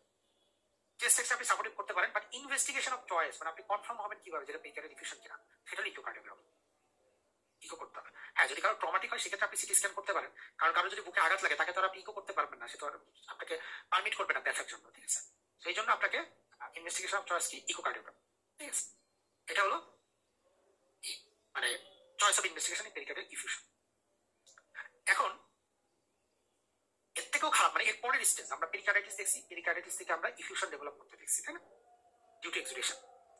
তো ইফিউশন ডেভেলপ করার পরে এমন হতে পারে যে সেই ইফিউশন, এই ছবিটা খেয়াল করেন, ইফিউশন এমন একটা সিচুয়েশন করতে পারে যে আপনার রাইট ভেন্ট্রিকল এবং লেফট ভেন্ট্রিকল মানে হার্টের চেম্বার গুলোকে ঠিক মতো সে ডায়াস্টোল হতে দিচ্ছে না, ফ্রি হতে দিচ্ছে না, কম্প্রেস করছে, হার্টটাকে কম্প্রেস করে রাখছে, কম্প্রেসিং দ্য হার্ট, ঠিক আছে। তখন আমরা সেই কন্ডিশনটাকে বলি কার্ডিয়াক ট্যাম্পোনেট। এটা কিন্তু একটা ইমার্জেন্সি সিচুয়েশন যেখানে আপনার হার্ট ফেইলার এর ফিচার আছে। পেরিকার্ডিয়াল ইফিউশনের যা কজ, ট্যাম্পোনেটেরও একই কজ, ওর তফাৎ তেমন নাই। বাট একটা কোশ্চেন আসতে পারে যে আসলে ইফিউশন মানে তো পানি তো আছেই, তাহলে কতটুকু ইফিউশন লাগবে টু ডেভেলপ ট্যাম্পোনেট। সেখানে মনে রাখতে হবে যে এটা অ্যামাউন্টের সাথে ডিপেন্ডেন্ট না, এটা ডিউরেশনের সাথে ডিপেন্ড। কারণ এমআই হলো কেউ ট্রমা হলো, কারণ বুকে ট্রমা হয়ে আর ইফিউশন ডেভেলপ করতে লাগলো মাত্র 3-4 দিন, তাহলে এই মাইল্ড ইফিউশনও তার টেম্পোরেট হতে পারে। আবার কারোর টিউবারকুলোসিস আছে, সে ধরেন তার 2-1 বছর ধরে তার বা 6 মাস ধরে আস্তে আস্তে তার টিবি ডেভেলপ করছে, আস্তে আস্তে তার পেরিকার্ডিয়াল ডিফিউশন হচ্ছে, এক্সুডেশন হচ্ছে, অল্প অল্প করে কি হচ্ছে, তার কিন্তু টেম্পোনেট হইতে অনেক সময় লাগবে। সে কিন্তু দেখা যাবে যে 1-1.5 লিটার পানি আপনি বের করে ফেলতেছে, তাও তার টেম্পোনেটের ফিচার নাই। সো টেম্পোনেটের ফিচার মানে কার্ডিয়াক টেম্পোনেট আমরা কখন বলবো, যখন পেরিকার্ডিয়াল ইফিউশনের পেশেন্টের এই ট্রায়াডটা থাকবে which is very specific for cardiac tamponade, সেটাকে আমরা বলি বেক্স ট্রায়াড, ঠিক আছে। তাহলে এখানে কি হবে, জেবিপিটা তার রেস থাকবে, ব্লাড প্রেশারটা লো, মানে পেশেন্ট শকে থাকবে, এবং হার্ট সাউন্ডটা কি হবে, মাফলড বা ডিস্টেন্ট হার্ট সাউন্ড, এটা আমরা বলি। এই তিনটা ফিচার যদি আপনি কারোর পান, so you have a diagnosis of cardiac tamponade. এবার diagnosis of cardiac tamponade, so extra একটু খুব ভালো মতো পড়তে হবে। কজ একই, কজ দিয়ে আসলে খুব বেশি করার কিছু নাই।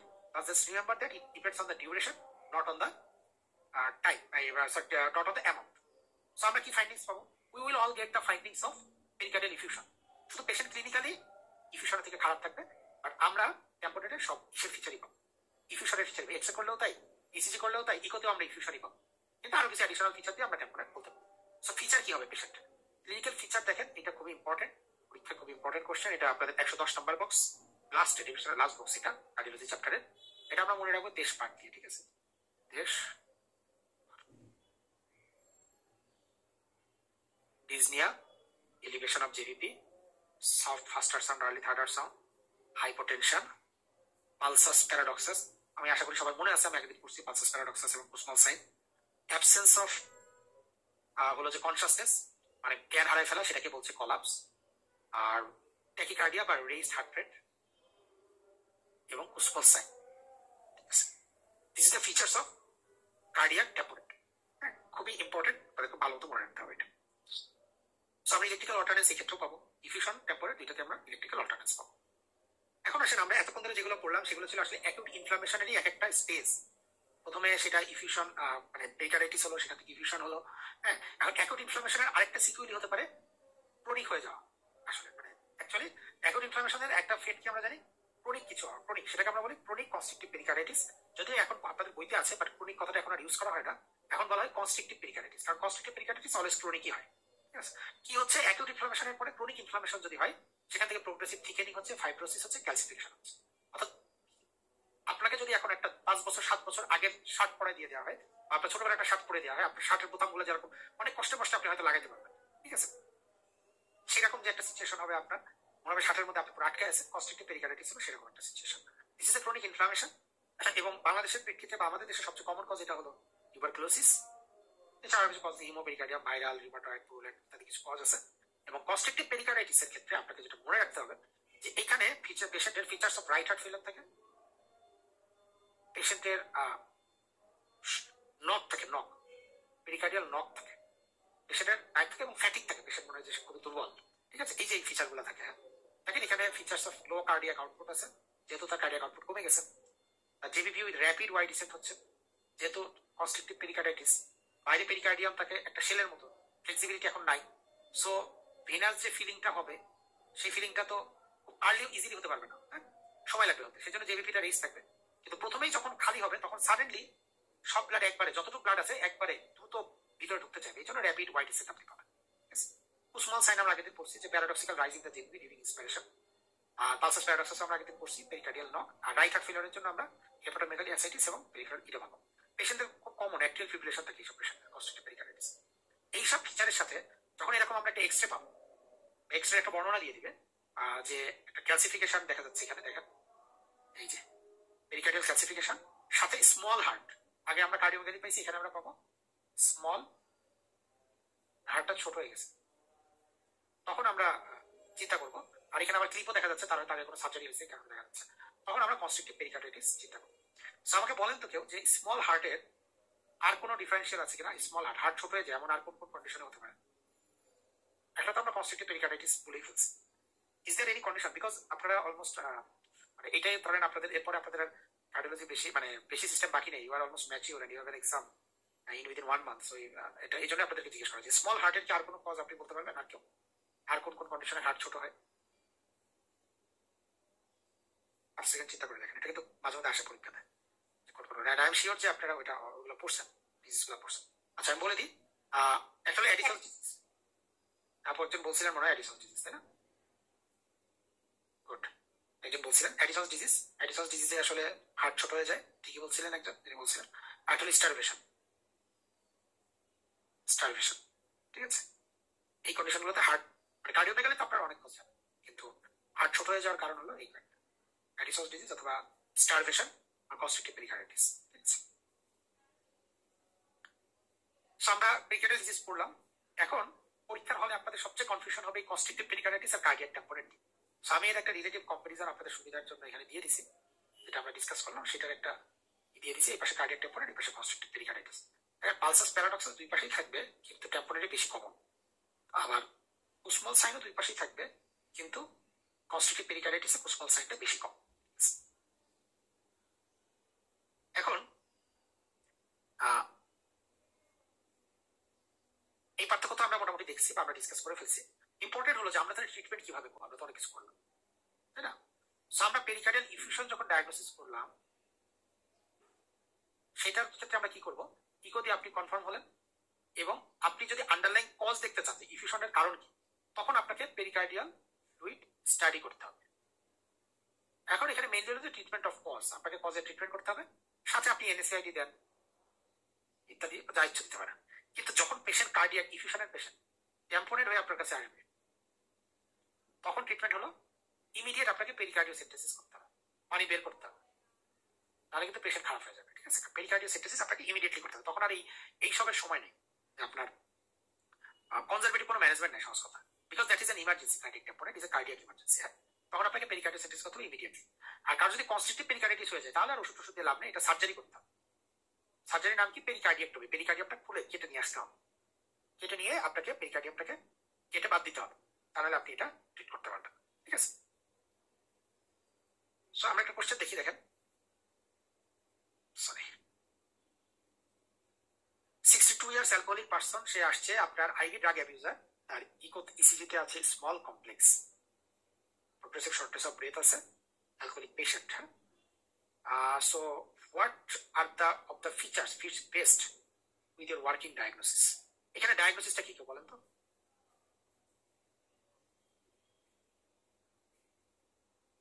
তার মাঝে মধ্যে পেরিকার্ডিটিস হচ্ছিল, IV drug abuser, 62 year old, alcoholic আবার, এবং তার চেস্ট পেন আর প্রোগ্রেসিভ শর্টনেস অফ ব্রেথ আছে, মাঝে মধ্যে তার পেরিকার্ডিটিস। এখানে ডায়াগনোসিস কি? তাহলে এটা ক্রনিকটা আমরা কনস্ট্রিক্টিভ পেরিকার্ডিটিস। তাহলে কনস্ট্রিক্টিভ পেরিকার্ডিটিস এর মধ্যে কোন ফিচারটা বেস্ট ফিট করে? এখন দেখেন, এই ধরনের এসবিআই কিন্তু ডিফিকাল্ট এসবিআই, কারণ আমরা অলরেডি আপনারা ওই দেখছেন যে পালসাস প্যারাডক্সাস কনস্ট্রিক্টিভে হয়, কুসমাল সাইনও হয়, প্রমিডের এক্সট্রা হয় না, হাইপোটেনশন থাকতে পারে। সো বেস্ট ফিট যখন বলবে, এটা আপনাদের বইতে নাই, পরীক্ষাতে আসছে, বেস্ট ফিট হলো 4 চেম্বার ডায়াস্টোলিক ইকুইলিব্রিয়াম। অর্থাৎ কনস্ট্রিক্টিভ পেরিকার্ডিটিস হলো সেই ডিজিজ কন্ডিশন, সেখানে দুইটা অ্যাট্রিয়াম এবং ভেন্ট্রিকলের ডায়াস্টোলের সময়ের প্রেশার সমান হয়ে যায়, এবং this is the cardinal feature of constrictive pericarditis. ঠিক আছে, এটা আপনাদের বইতে নাই, আপনারা একটু লিখে রাখেন যে কনস্ট্রিক্টিভ পেরিকার্ডিটিস এর বেস্ট ফিচার, মানে মোস্ট ইম্পর্টেন্ট ফিচার বা মোস্ট ক্যারেক্টারিস্টিক ফিচার হলো diastolic equilibrium of the all the 4 chambers. 4টা চেম্বারেরই আপনারা আগের দিন পড়ছি যে ডায়াস্টোলের সময় এলভি প্রেশার একরকম, অ্যারোটার প্রেশার একরকম, অ্যাট্রিয়ামের প্রেশার একরকম, আবার রাইট অ্যাট্রিয়াম, লেফট অ্যাট্রিয়াম, এই right atrium right ventricular pressure আলাদা একরকম। ঠিক আছে, কনস্ট্রিক্টিভ পেরিকার্ডিটিসে 4টা প্রেশারের ডায়াস্টোলের সময় 4টা প্রেশার সমান হয়েছে, এটা একটা ক্লাসিক্যাল। তারপরে দেখেন, এটা খুব সহজভাবে পারবেন, রোড ট্রাফিক অ্যাক্সিডেন্টের পেশেন্ট, তার ব্রুইজিং আছে, হাইপোটেনশন আছে, ট্যাকিকার্ডিয়া আছে, মাফলড হার্ট সাউন্ড আছে, পালসাস প্যারাডক্সাস আছে। এটা ডায়াগনোসিস কি? কোশ্চেন আমরা পড়ে দেখব, কার্ডিয়াক টেম্পোরেট। গুড, তাহলে এখানে আমাদের ডায়াগনোসিস সেগুলো সিঙ্গেল স্টেপ কোশ্চেন। ঠিক আছে, আর যদি আপনাকে এই ক্ষেত্রে বলতো যে আপনার চয়েস অফ ইনভেস্টিগেশন কি এই পেশেন্টের ক্ষেত্রে?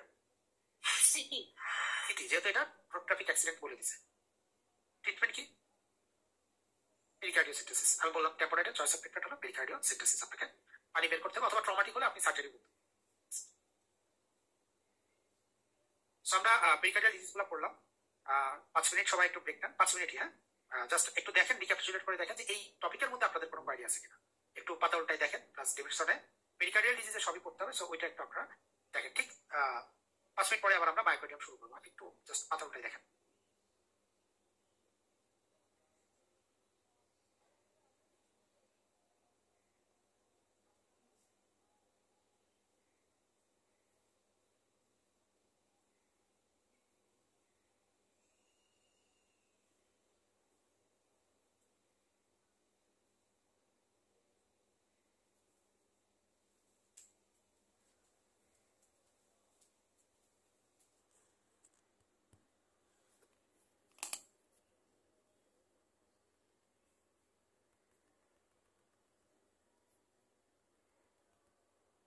কার্ডিওমায়োপ্যাথি হবে যে পড়লেও আসলে স্পেস নাই, কিন্তু এফসিপিএস এর জন্য কার্ডিওমায়োপ্যাথি খুব ইম্পর্টেন্ট একটা টপিক। ঠিক আছে, তো দেখেন ইম্পর্টেন্ট টপিক কার্ডিওমায়োপ্যাথি আপনাকে কি করতে হবে যে what is cardiomyopathy.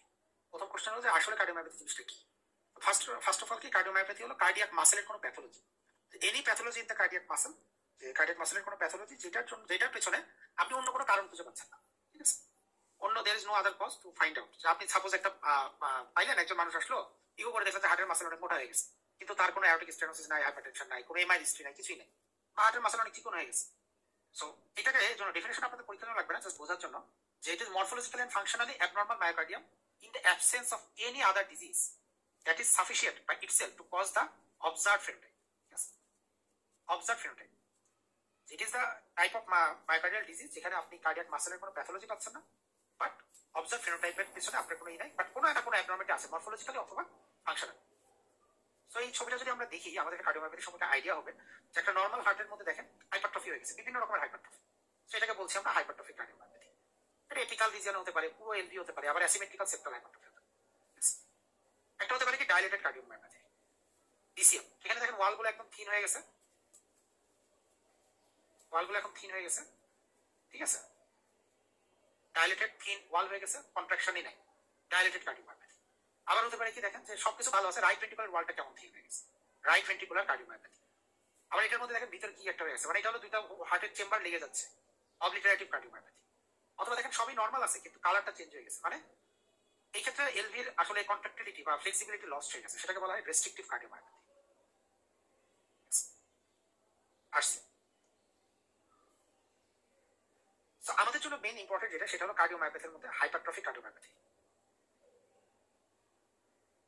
Hypertrophic cardiomyopathy অর্থাৎ যেখানে লেফট ভেন্ট্রিকুলার হাইপারট্রফি হয়েছে, হ্যাঁ, এলভিএইচ বিভিন্ন টাইপের লেফট ভেন্ট্রিকুলার হাইপারট্রফি হয়েছে, বা হাইপারট্রফিক কার্ডিওমায়োপ্যাথি।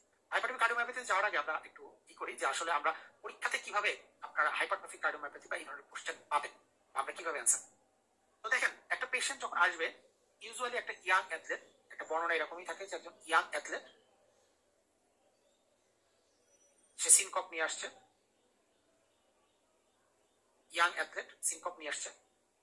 ঠিক আছে, সে হলো যে আপনার কাছে আসছে খুবই ফিট, হঠাৎ সিনকোপাল অ্যাটাক অজ্ঞান হয়ে পড়ে গেছে। এই ধরনের পেশেন্ট যখনই আপনার কাছে ফার্স্ট আসবে, আমরা একটা বয়স্ক পেশেন্টের সিনকোপেরই দেখছি, সেখানে কিন্তু মারমাঠ আমরা বলে দিয়েছিল।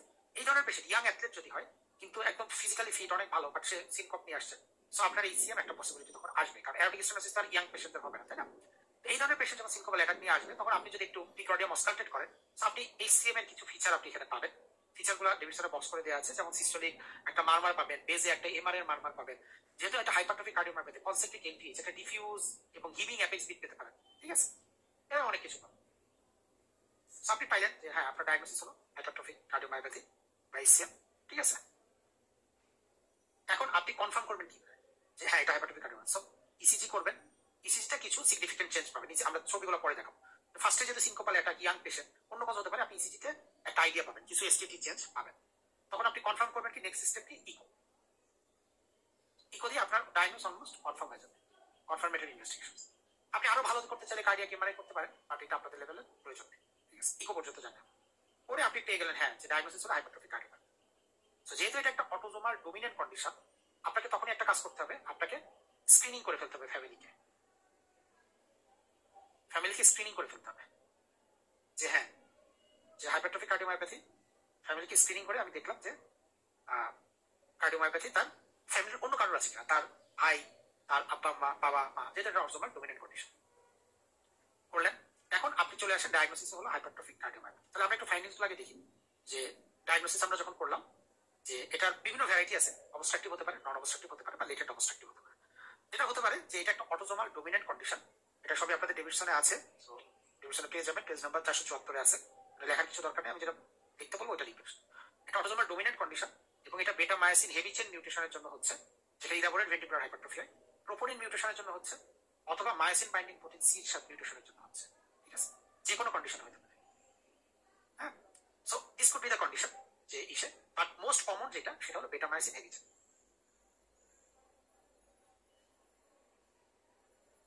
মোস্ট কমন যেটা সেটা হলো বেটা মায়োসিন হেভি চেইন মিউটেশন, সেটা হলো সবচেয়ে কমন। অন্য কজগুলো হতে পারে, প্রোপোনিন হতে পারে, মায়োসিন বাইন্ডিং প্রোটিন সি হতে পারে, বাট কমন স্টাফ আপনাদের জানতে হবে। সেই ধরনের পেশেন্ট আমি যেটা বললাম যে আসার সময় কি কি ফিচার নিয়ে আসবে, এটাও ডেভিডসনে একদম বক্স করে দেওয়া আছে যে স্যাড সিম্পটম নিয়ে আসবে, SAD, syncope, angina, dyspnoea, sudden death, syncope, angina, dyspnoea, sudden death, ঠিক আছে। এবং সাইন কি হবে, যার কি পালস পেতে পারেন, পালপেবল এলভিএস যেটা বললাম, ডাবল ইম্পালস, মিড সিস্টোলিক মারমার বা প্যান সিস্টোলিক মারমার, এটা আপনারা পেতে পারেন। সো এই ফাইন্ডিংস ইম্পর্টেন্ট। এখন এই ধরনের পেশেন্টকে আমরা যখন ইসিজি করবো, ইসিজিতে আমরা এরকম একটা ওয়াইড এসটিটি চেঞ্জ পাবো, কনসেন্ট্রিক এলভিএইচ এর feature with T inversion, ST elevation, T inversion এবং কনসেন্ট্রিক এলভিএইচ এর একটা ফিচার পাবো। এটা হলো আপনাদের ডায়াগনোসিস ক্রাইটেরিয়া। তাহলে এখন আমি ডায়াগনোসিস করে ফেললাম যে হ্যাঁ পেশেন্টের কার্ডিওমায়োপ্যাথি আছে। তাহলে আমরা কিভাবে এটা আসলে ম্যানেজ করবো? তো ম্যানেজমেন্টটা যেটা সেটা দেখেন যে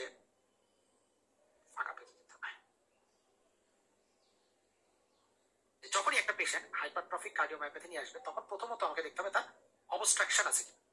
কারণ হাইপারট্রফি থাকলে যে তার অবস্ট্রাকটিভ ভ্যারাইটি হবে তার নাও হতে পারে, ঠিক আছে। Obstruction systolic anterior motion of the mitral ভালভের জন্য, হ্যাঁ, অবস্ট্রাকশন অনেক সময় সবার ক্ষেত্রে নাও হতে পারে। বাট অবস্ট্রাকটিভ ভ্যারাইটি হোক আর যেটাই হোক, আমাদের প্রথম ট্রিটমেন্ট হবে বিটা ব্লকার। তারপরে যদি না হয় তখন আমরা ইউজ করবো ভেরাপামিল জাতীয় ক্যালসিয়াম মানে red limiting calcium channel blocker. আচ্ছা, তারপরেও যদি না হয় তখন আমরা কি করবো, মানে অবস্ট্রাকশনের যে মানে ইসে আমাদের আরো কিছু অপশন আছে, যেমন ডাইপাইরিডম আমরা ইউজ করতে। এখন আরো নতুন ড্রাগস আছে, মেভাকাপ্টান কিছু আসছে, এইসব অবস্ট্রাকটিভ ভ্যারাইটি ড্রাগের পরে এরপরে যদি না হয় তাহলে আপনাকে ওই সেপ্টামটা রিডাকশন করে দিতে হবে। আমরা বলি সেপ্টাম রিডাকশন থেরাপি। সেটা হতে পারে কি অ্যালকোহল সেপ্টাল, আমি সংক্ষেপে লিখছি অ্যালকোহল সেপ্টাল অ্যাব্লেশন অথবা সেপ্টাল মাইক্রো। মানে এই যে আপনি অবস্ট্রাকশন পাচ্ছেন এই যে জায়গাটার জন্য, এই যে পোর্শনটার জন্য, হ্যাঁ, এটাকে হয় আপনি কেটে দিতে পারেন সার্জারি করে, কেটে দিলে মুখটা খুলে যাবে, অথবা আপনি ইন্টারভেনশনের মাধ্যমে অ্যালকোহল দিয়ে এই জায়গাটাকে পুরাই দিতে পারেন, এমআই করে দিতে পারেন, ঠিক আছে, ওই অংশটুকু, শুধু এই অংশটুকু করে দিতে পারেন। তাহলে সেটা হলো অ্যালকোহল সেপ্টাল অ্যাব্লেশন হয়ে যাবে বা সেপ্টাল মাইক্রো হয়ে যাবে। এটা হলো হাইপারট্রফিক কার্ডিওমায়োপ্যাথি, এটা অবস্ট্রাকটিভ ভ্যারাইটি একটা জিনিস হলো। আরেকটা হতে পারে কি এই ধরনের পেশেন্টে অ্যারিথমিক ডেথ হওয়ার অনেক রিস্ক থাকে। অ্যারিথমিক ডেথ হওয়ার অনেক রিস্ক থাকে। এই অ্যারিথমিক ডেথ হওয়ার রিস্ক যদি থাকে মানে তার মানে কি সাডেন কার্ডিয়াক ডেথের রিস্ক আছে। যেসব পেশেন্টের সাডেন কার্ডিয়াক ডেথের রিস্ক আছে তাদেরকে আমরা ড্রাগ দিব না, আমরা তাদেরকে একটা ডিভাইস বসাই দিব। ডিভাইসের নাম হলো আইসিডি, ইমপ্লান্টেবল কার্ডিয়াক ডিফিব্রিলেটর, ঠিক আছে, আইসিডি বসে দিই। Risk of sudden cardiac death আছে তাদেরকে আমি আইসিডি বসে দিই। মানে এটা একটা ডিভাইস, যদি কখনো আপনার ভিটি হয়, এই ধরনের পেশেন্ট কার্ডিওমায়োপ্যাথি ভিটি হওয়ার রিস্ক থাকে, আইসিডি অটোমেটিক্যালি শক দিয়ে তাদের সেই ভিটিটাকে ওই সময় ট্রিট করবে। কারণ এমন হতে পারে ওই সময় হসপিটালের কাছাকাছি নাও যাবে, ঠিক আছে। আইসিডি যদি আপনি এখানে বসান, আইসিডির কিছু ইন্ডিকেশন আছে। যাদেরই সাডেন কার্ডিয়াক ডেথের রিস্ক ফ্যাক্টর থাকবে সেটাই হলো আইসিডি। খুবই ইম্পর্টেন্ট কোশ্চেন পরীক্ষার জন্য। দুইভাবে আসতে পারে যে পেশেন্টের সাডেন কার্ডিয়াক ডেথের রিস্ক ফ্যাক্টর গুলো কি কি, হাইপারট্রফিক কার্ডিওমায়োপ্যাথি এই ইন্ডিকেশন গুলো, তার রিকারেন্ট সিনকপ বা এই ধরনের যে ইন্ডিকেশন গুলো সেইটা একটা, অথবা হাইপারট্রফিক কার্ডিওমায়োপ্যাথি পেশেন্টের সাডেন কার্ডিয়াক ডেথের রিস্ক কমানোর মানে আইসিডির ইন্ডিকেশন কি, সেখানেও একই কোশ্চেনই আছে। অথবা আপনাদের সিনারিওতে দিয়ে দিতে পারে যে একটা পেশেন্ট আসছে তার এই ধরনের ফিচার গুলো আছে, তার জন্য আপনি কি ট্রিটমেন্ট অপশন দিবেন, আপনি বিটা ব্লকার দিবেন, আপনি হলো যে ভেরাপামিল দিবেন, আপনি আইসিডি চুজ করবেন to reduce the risk of sudden cardiac death. যে কোনো ভাবে এই কোশ্চেন গুলো আসতে পারে। এই বক্সটা খুব ইম্পর্টেন্ট, হ্যাঁ, even more important than the previous box ফিচারের থেকেও এটা বেশি ইম্পর্টেন্ট। লাস্ট অফ অল আমরা কার্ডিওমায়োপ্যাথিক পেশেন্টকে কিছু ড্রাগস দিব না। সেই তিনটা ড্রাগস কি কি এটা মনে রাখবেন, কারণ এরা আপনার কার্ডিওমায়োপ্যাথির আউটফ্লো ট্র্যাক্ট অবস্ট্রাকশনটাকে আরো বাড়িয়ে দিবে। সেটা কি ডিগক্সিন, ভ্যাসোডাইলেটরস এবং আয়োনোট্রপস। এই ধরনের ড্রাগস কখনোই কার্ডিওমায়োপ্যাথি পেশেন্টকে দেওয়া যাবে না। So it will increase the LVOT gradient, মানে গ্রেডিয়েন্ট মানে সরি লেফট ভেন্ট্রিকলের যে অবস্ট্রাকশনটা সেটাকে, এটা তো ডাইনামিক অবস্ট্রাকশন, এটা আরো বাড়িয়ে দিতে পারে। সো হাইপারট্রফিক কার্ডিওমায়োপ্যাথি ছাড়াও আমরা দেখছি আর অনেকগুলো কার্ডিওমায়োপ্যাথি আছে, যেমন ডাইলেটেড কার্ডিওমায়োপ্যাথি, রেস্ট্রিক্টিভ, বিআরবিসি, আরসিএম, অবলিটারেটিভ বা তাকুশুব কার্ডিওমায়োপ্যাথি। এই বক্সটাতে মোটামুটি সব অন্য কার্ডিওমায়োপ্যাথি গুলো সামারি করা আছে, যেটা আপনাদের পরীক্ষার জন্য খুব ইম্পর্টেন্ট। এই সেপটা আপনাদের ডিটেলস করতে হবে। বাকিগুলো ইম্পর্টেন্ট কথা, যেমন ডাইলেটেড কার্ডিওমায়োপ্যাথি বা অন্যান্য ম্যাক্সিমাম কার্ডিওমায়োপ্যাথি আমরা ইকো দিয়ে ডায়াগনোসিস করি, কিন্তু এআরভিসি জন্য আমরা এমআরআই আমাদের ডায়াগনস্টিক। রেস্ট্রিক্টিভ কার্ডিওমায়োপ্যাথি এখানে আমরা বাইঅ্যাট্রিয়াল হাইপারট্রফি না বাইঅ্যাট্রিয়াল এনলার্জমেন্ট পাই, যেটা রেস্ট্রিক্টিভ কার্ডিওমায়োপ্যাথির জন্য খুব ইম্পর্টেন্ট। এবং amyloidosis is the commonest cause, ঠিক আছে। ডপলার ইকো দিয়ে আমরা ডায়াগনোসিস। যেমন একটা কার্ডিওমায়োপ্যাথি আছে যেখানে আমরা ইওসিনোফিলিয়া পাই, সেটা হলো অবলিটারেটিভ কার্ডিওমায়োপ্যাথি, এবং এখানে এম্বোলিজমের রিস্ক অনেক বেশি, সেই জন্য এখানে অ্যান্টিকোয়াগুলেশন দিতে হয় পেশেন্টকে, ঠিক আছে। তাকুশুব শুভ কার্ডিওমায়োপ্যাথি, এটা ইমোশনাল কার্ডিওমায়োপ্যাথি, যে কোনো সাইকোলজিক্যাল ফিজিক্যাল বিভিন্ন স্ট্রেসের কারণে হলো যে suddenly left ventricular apical aneurysm মতো হতে পারে, সেটাকে বলা হয় তাপশুভ কার্ডিওমায়োপ্যাথি। তো ওমেনদের বেশি হয়, মেনদের চেয়ে apical ballooning of left ventricle. এখানে ইসিজিতে আপনার মানে প্রেজেন্টেশনটা হবে একদম এসটিএমআই এর মতো, কিন্তু আপনি অ্যানজিওগ্রাম করে দেখবেন যে কোনো coronary artery disease but apical ballooning হয়ে আছে। আপনাদের ডেভিডসনের সুন্দর একটা ছবি দেওয়া আছে, তাপশুভ কিন্তু পরীক্ষার জন্য ইম্পর্টেন্ট। হ্যাঁ, 475 নাম্বার পেজে। তো এখন আমরা একটা কোশ্চেন দেখি যে আই হোপ আপনারা এখানে কোশ্চেন অ্যান্সার করতে পারবেন। কেউ একটু পড়ে বলেন তো অ্যান্সার কি হবে।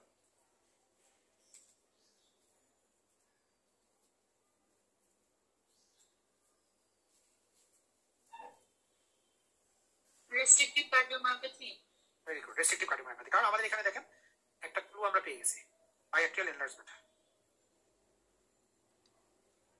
বায়োএক্টিয়াল এনলার্জমেন্ট, ঠিক আছে, আমরা একটা কি পেয়ে গেছি এবং তার সাথে জেবিপিতে কিছু ফাইন্ডিংস আছে। So it is a case of restrictive cardiomyopathy. এটা তো অলরেডি বলে দিছে, আমিও একটা বলে দিছি যে হাইপারট্রফিক কার্ডিওমায়োপ্যাথির feature beta myosin heavy chain mutation হলো সবচেয়ে কমন মিউটেশন। এটা বলছিলাম যে মোস্ট লাইকলি প্যাথোলজি হলো বেটামায়োসিন হেভি চেইন মিউটেশন, ঠিক আছে। So that is all about cardiomyopathy. দেখেন আপনাদের কার্ডিওমায়োপ্যাথি নিয়ে কোনো কোয়ারি আছে কিনা। একটা কথা মনে রাখবে এখান থেকে, মায়োকার্ডিটিস রিলেটেড আর একটা বক্স আছে 473 নাম্বার পেজে, যে সাম কজেস অফ মায়োকার্ডিটিস। এখানে দুটো একটা কজ আপনাদের একটু মনে রাখতে হবে। সো প্রথমত কজের মধ্যে মায়োকার্ডিটিস মানে মায়োকার্ডিয়ামের ইনফ্লামেশন ডিজিজ কিন্তু খুবই খারাপ। যেমন কোভিড এরাতে মায়োকার্ডিটিস কিন্তু বেশ হচ্ছিল, নিউমোনিয়া থেকে মায়োকার্ডিটিস বেশ হচ্ছিল এবং ভাইরালি মায়োকার্ডিটিস হলো প্রোগ্নোসিস খুবই খারাপ, ঠিক আছে। সো মায়োকার্ডিটিসের যেটাই আছে সেটা হলো সবচেয়ে কমন কজ হলো ভাইরাল কজ, কনস্ট্রাকটিভ ভাইরাস। এটা মনে রাখতে হবে। কমনেস্ট কজ কি? Viral cause. আরো কিছু কজ আছে ইনফেকশাস কজ, ভাইরাল কজ, ঠিক আছে। Commonest cause of myocarditis. আচ্ছা, এছাড়া কিছু আছে কি ড্রাগস এন্ড টক্সিন রিলেটেড কিছু কজ আছে, যেমন এই যে অ্যালকোহল বা অ্যানথ্রাসাইক্লিন, ক্লোজাপিন, কোকেন, লিথিয়াম, এই ধরনের কিছু কজ আছে। আর ড্রাগস কজগুলো আপনাদের লাগবে, স্পেশালি অ্যানথ্রাসাইক্লিন, ডক্সোজোবিসিন, এগুলো মনে রাখতে হবে। প্রায় পরীক্ষাতে আপনাদের আসে যে একটা পেশেন্ট ব্রেস্ট কার্সিনোমার পেশেন্ট, সে কেমোথেরাপি পাচ্ছে, ট্রাস্টোজোমাব পাচ্ছে, ডক্সোজোবিসিন পাচ্ছে এবং তার এখন হার্ট ফেলিওর আছে। So what is the possibility? হ্যাঁ, তো ড্রাগ ইনডিউসড একটা মায়োকার্ডিটিস আর কিছু অটোইমিউন ডিজিজও মায়োকার্ডিটিস হতে পারে। সেখানে খুবই মানে প্রিভ্যালেন্ট হার্ট ফেলিওর হয়, সিভিয়ার হার্ট ফেলিওর হয় এবং আমরা যেটা পাই সেটা হলো যে পুরো ওয়ার্ল্ড টাইম উঠতেছে না, ইনফ্লামেশনের সাইনগুলো পজিটিভ পাবো। এখানে ইম্পর্টেন্ট হলো ট্রোপোনিনটা প্রোগ্রেসিভলি রেইজ থাকবে, কন্টিনিউয়াস বাড়তেই থাকবে। এমআইতে কি হয়, রাইজ এন্ড ফল হয়, ট্রোপোনিন একটু বাড়া কমার মতো হতে পারে, কিন্তু মায়োকার্ডিটিসে প্রোগ্রেসিভলি ট্রোপোনিনটা বাড়তে থাকবে। এটা যে আপনি একটা বুঝতে পারবেন, ইট ইজ কার্ডিওমায়োপ্যাথি। হ্যাঁ, ট্রিটমেন্ট সাপোর্টিভ এবং বেড রেস্ট দিতে হবে, আর কোনো ট্রিটমেন্ট নেই। হার্ট ফেলিওরের জন্য ডায়ালিসিস স্ট্যাটিস দিবেন, এছাড়া বেশি ট্রিটমেন্টের অপশন। তো এই কয়েকটা জিনিস একটু মনে রাখবেন, কমনেস্ট কজ কি আর বায়োমার্কার কিভাবে বাড়বে, ডেথের কজ কি।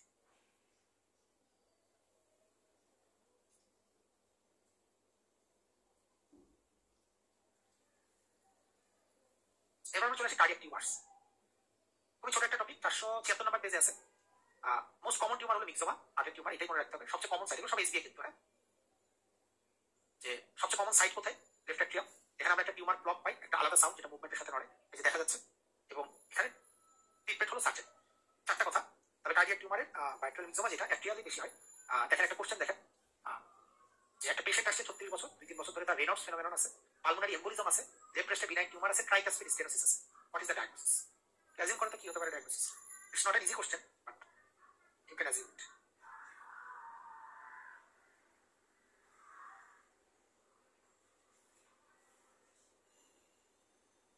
আচ্ছা, আমি একটু বলে দিই, যেহেতু এটাও একটা মিক্সোমারই উদাহরণ, কিন্তু এটা হলো রাইট অ্যাট্রিয়াল মিক্সোমা, ঠিক আছে। কারণ তার ট্রাইকাসপিড স্টেনোসিস আছে, রাইট অ্যাট্রিয়ামের মাঝখানে ওই টিউমারটা এসে ঝুলে রাইট অ্যাট্রিয়ামটাকে বন্ধ করে দিচ্ছে, এটা বলছে রাইট অ্যাট্রিয়াল মিক্সোমা, ঠিক আছে। ট্রাইকাসপিড স্টেনোসিস আছে এবং তার পালমোনারি এম্বোলিজম হচ্ছে, কারণ মিক্সোমা থেকে থ্রম্বাস ছুটে গিয়ে পালমোনারি এম্বোলিজম হচ্ছে রাইট সাইডে।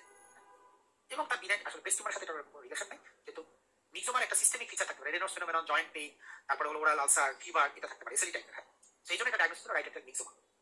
সেম সিনারিও, কিন্তু এবার দেখেন বলে দিচ্ছে কি ট্রানজিয়েন্ট ইসকেমিক অ্যাটাক, মানে এবার তার লেফট সাইডে ওপেনিং স্ট্যাপ নেই, ডায়াস্টোলিক মারমার আছে, পশ্চারের সাথে সাথে চেঞ্জ হচ্ছে, সিআরপি এবং নরমাল, ঠিক আছে। সো এটা কি, এটা অ্যাকচুয়ালি লেফট অ্যাট্রিয়াল মিক্সোমা, ঠিক আছে। তো মিক্সোমার কোশ্চেন কিন্তু মানে দেখেন খুবই ছোট টপিক, বাট ওরা এরকম কোশ্চেন দেয় পরীক্ষাতে মাঝে মধ্যে, একটু ঘুরাই দেয়। সো আমরা মায়োকার্ডিয়াম, কার্ডিওমায়োপ্যাথি, মায়োকার্ডিটিস এবং ই পড়লাম, ছোট টপিক পড়লাম এলে মিক্সোমা। এবার আমরা এন্ডোকার্ডিয়াম পড়ব। এন্ডোকার্ডিয়াম যেটা, এন্ডোকার্ডিয়াম মানে আমাদের মেইনলি আমরা এখানে পড়ব ইনফেক্টিভ এন্ডোকার্ডাইটিস, খুবই ইম্পর্টেন্ট একটা ইনফেকশাস কন্ডিশন, যেটাতে কি হয় একটা টার্বুলেন্স ফ্লোর কারণে এন্ডোকার্ডিয়ামের ইনজুরি হয় এবং সেই এন্ডোকার্ডিয়াম ইনজুরি হয়ে ওখানে ভেজিটেশন ফর্মেশন হয়। কোশ্চেন আসে পরীক্ষাতে যে ভেজিটেশন কি কি দিয়ে ফর্মেশন হয়, অর্গানিজম, ফিব্রিন এবং প্লাটিলেট। অর্গানিজম, ফিব্রিন আর প্লাটিলেট, এটা হলো ভেজিটেশন কম্পোজড অফ। 2 নম্বর হলো কোন কোন ডিজিজ আসলে ইনফেক্টিভ এন্ডোকার্ডাইটিস বেশি হয়। এটা হলো মনে রাখবেন, যত কনজেনিটাল হার্ট ডিজিজ আছে সবাই এক্সেপ্ট অ্যাট্রিয়াল সেপ্টাল ডিফেক্ট এন্ডোকার্ডিটিস হয়। যত ভালভুলার হার্ট ডিজিজ আছে, স্পেশালি রিগার্জিটেশন গুলো যেগুলো মোর দ্যান স্টেনোসিস, এন্ডোকার্ডিটিস বেশি হয়। কনজেনিটাল হার্ট ডিজিজ দেখলাম, ভালভুলার হার্ট ডিজিজ সাধারণত আইভি ড্রাগ ইউজার তাদের বেশি হয়, অথবা পেশেন্ট যদি ইমিউনো সাপ্রেস থাকে, ইমিউনো সাপ্রেস এইচআইভি আছে, কারোরই আছে, তাদের ক্ষেত্রে ইনফেক্টিভ এন্ডোকার্ডিটিস হওয়ার পসিবিলিটি অনেক বেশি। তো একটা ডায়াগনস্টিক ক্রাইটেরিয়া আছে যেটা খুবই ইম্পর্টেন্ট, আপনাদের পেজ নাম্বার 464 আছে। এই বক্সটা ইনফিনিটি স্টার একদম নিচ থেকে একদম পড়ে ফেলবেন, ক্রাইটেরিয়া কয়টা থাকতে হবে কয়টা না থাকতে হবে। অনেক সময় প্রশ্ন আসে যে আসলে ভাস্কুলাইটিক ফেনোমেনন গুলো কি, অনেকগুলো ফেনোমেনন আছে যেটা আমরা পরে ছবিতে দেখবো। আমাদের ভাস্কুলাইটিক ফেনোমেনন গুলো কি, ভাস্কুলাইটিক ফেনোমেনন গুলো মনে রাখবেন রোগ, হ্যাঁ, রিউমাটয়েড ফ্যাক্টর পজিটিভ আসতে পারে, তারপরে হলো যে অসলার নোট পাওয়া যায়, গ্লোমেরুলোনেফ্রাইটিস থাকতে পারে, ঠিক আছে, এবং সরি রথ স্পট থাকতে পারে, আরে দুইটা আর কি। এইগুলো হলো ভাস্কুলাইটিক ফেনোমেনন। বাইরে যেটা এম্বলিক ফেনোমেনন যে কোনো জায়গায় হতে পারে, পালমোনারি এম্বলিজম হতে পারে, স্ট্রোক হতে পারে, এমআই হতে পারে, অনেক কিছু হতে পারে। ওই ভেজিটেশন ছুটে গিয়ে সিস্টেমিক যে কোনো জায়গায় এম্বলিজম হতে পারে। বাট আমাদের ডায়াগনোসিসের জন্য মেজর ক্রাইটেরিয়া সবচেয়ে ইম্পর্টেন্ট ইনভেস্টিগেশন হলো ব্লাড কালচার। সেটা আপনাকে একটা পজিটিভ হতে হবে, অ্যাটলিস্ট 2টা স্যাম্পল, অথবা 12 ঘন্টার ব্যবধানে যদি নেন তাহলে 3টা স্যাম্পল, মানে পার্সিস্টেন্ট পজিটিভ থাকতে হবে। আর যদি 1 ঘন্টার মধ্যে নেন তাহলে 3টা। এন্ডোকার্ডিয়াল ইনভলভমেন্ট আমরা ইকোকার্ডিওগ্রাফিতে দেখবো যে কোনো ভেজিটেশন আপনি দেখতে পাচ্ছেন কিনা। এই কন্ডিশনে আপনি যদি সাসপেক্ট করতেছেন এন্ডোকার্ডিয়ালিটিস, ইকোকার্ডিওগ্রাফিতে আপনি ভেজিটেশন খুঁজে পাবেন, তখন আপনাকে ট্রান্সফিউশন করতে হবে, হ্যাঁ, ভেজিটেশন আর প্রোজ দেখার জন্য। So here is the picture, 465 number page, infinity star. ডেভিডসনের অন্য পুরো মানুষের ছবির মতো এই ছবিটাও খুব ইম্পর্টেন্ট, ঠিক আছে। যতগুলো ফুল মানুষের ছবি আছে ডেভিডসনের সবগুলোই খুব ইম্পর্টেন্ট, এটাও একটা ইম্পর্টেন্ট ছবি। এখানে কিছু কোশ্চেন আছে, যেমন দেখেন সবচেয়ে কমন প্রেজেন্টেশন, কমন সিমটম কি এন্ডোকার্ডিটিসের? কমন সিমটম, হ্যাঁ, সবচেয়ে কমন হলো ফিভার। 2 নম্বরে ফিভার সবসময় থাকে না, সবচেয়ে কমন সিমটম যেটা সেটা হলো হেমাচুরিয়া। দেখেন এখানে আছে হেমাচুরিয়া 60-70%, হ্যাঁ, হেমাচুরিয়া থাকে। সবচেয়ে কমন সাইন ভ্যারিং মারমার্স। পেশেন্টের মারমার ছিল আগে, বাট এখন আপনি মারমার চেঞ্জ হয়ে গেছে, new murmur analysis. Mode of death, cause of death কি হতে পারে? Cause of death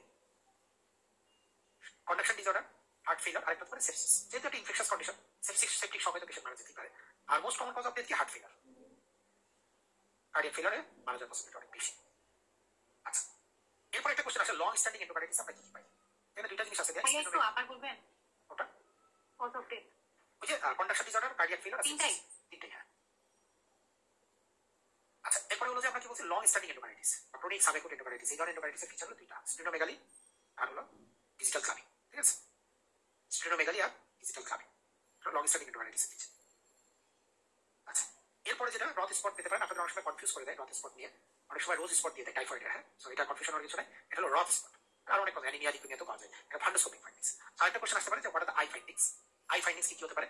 I findings একটা হলো রথ স্পট, আরেকটা হলো সাবকনজাক্টিভাল হেমোরেজ। রথ স্পট আর সাবকনজাক্টিভাল হেমোরেজ, এটা আই ফাইন্ডিংস। এর সাথে সেরেব্রাল এম্বোলিজম একটা কমন কমপ্লিকেশন।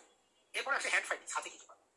হাতে দেখেন সিস্টেমিক এম্বোলিজম, ডেলফোর ইনফাকশন, ক্লাবিং পাবেন, স্প্লিন্টার হেমোরেজ ছবি দিচ্ছে, স্প্লিন্টার হেমোরেজ পাবেন, লস অফ পালস, পায়েও যেতে পারে, হাতের পালসও লস হতে পারে, অসলার নোট।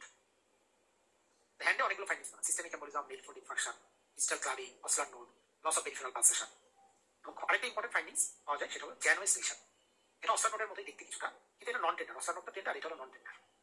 হেমোরেজিক বা পাসকুলার স্পট আঙুলের মাথায় মাথায় পাওয়া যায়, এটা হলো জ্যানোয়েস লিশন, ঠিক আছে। This are the findings of infective endocarditis. এখন আসেন সবচেয়ে ইম্পর্টেন্ট জিনিস, organism. What are the cause বা what are the suspected organism in infective endocarditis. খুব ইম্পর্টেন্ট পরীক্ষার জন্য, এটা ভালো মতো মুখস্থ করবেন। আপনাদের বইতে একটু হেফাজতলি দেওয়া, সো এসবিএতে যেভাবে আসে ওইভাবে আমি লিখে দিয়েছি যে সবচেয়ে কমন কে, কোলন ক্যান্সার পেশেন্টদের জন্য কোনটা, পোস্ট অপারেটিভ পেশেন্টদের কোনটা, অ্যাওর্টিক ভালভ এন্ডোকার্ডিটিসের কোনটা, ট্রাইকাস্টিক ভালভে কোনটা, থ্রু সেন্ট্রাল ভেনাস ক্যাথেটার দিয়ে কোনটা হয়, হ্যাঁ, অথবা এই যে আপনাদের এই কি বলে র্যাপিডলি ডিস্ট্রিক্টিভ এন্ডোকার্ডিটিস কোনটা, মাল্টিপল এম্বোলিজম কোথায় হয়, খুবই ইনফিনিটি স্টার, হ্যাঁ। এটা আপনাদের বইতে বা ইসে দেওয়া নেই, সেটা আছে কিনা আমার ঠিক খেয়াল নেই, আপনারা ওইটা নোট করে রাখেন। ইনফেক্টিভ এন্ডোকার্ডিটিসের অর্গানিজম খুবই ইম্পর্টেন্ট, কিন্তু এটা বারবার বলতেছে।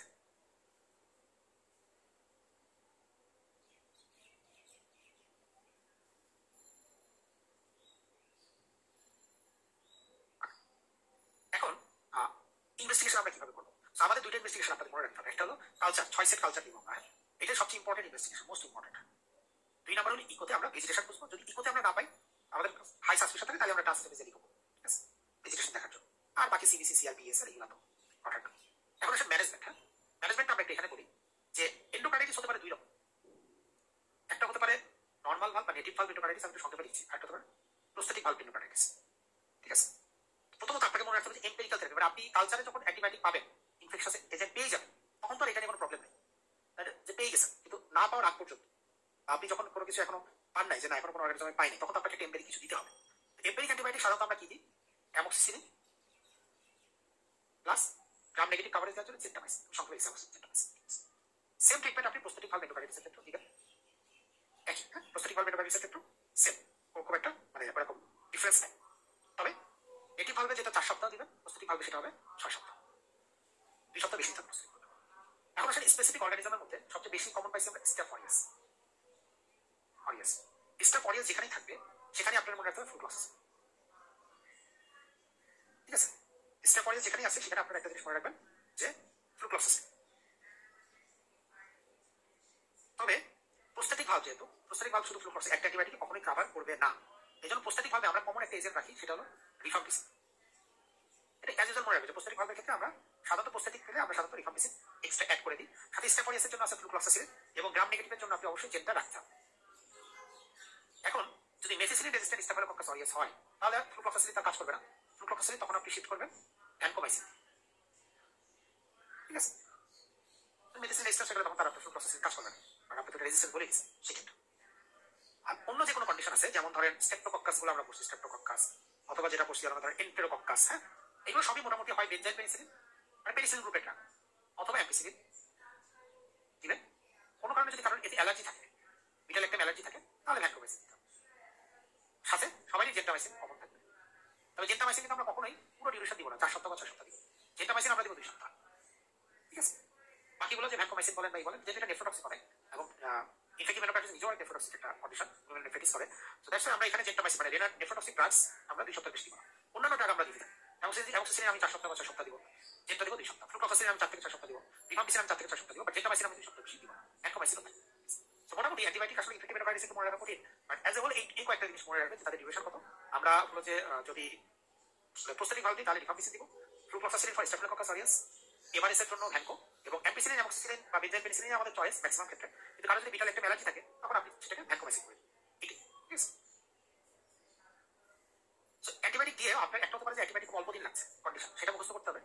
97 নাম্বার বক্স আছে, কখন আমরা কম দিব, আর কখন আমরা অ্যান্টিবায়োটিকের জায়গায় সার্জারি দিকে যাবো, এটাই ইনফিনিটিস 98 নাম্বার বক্স, যে কখন আমরা সার্জারি দিকে যাবো, 466 নাম্বার পেজ আছে, এটাই ইনফিনিটিস, যে কখন আমরা ইনফেক্টিভ এন্ডোকার্ডিটিসে সার্জারি করবো।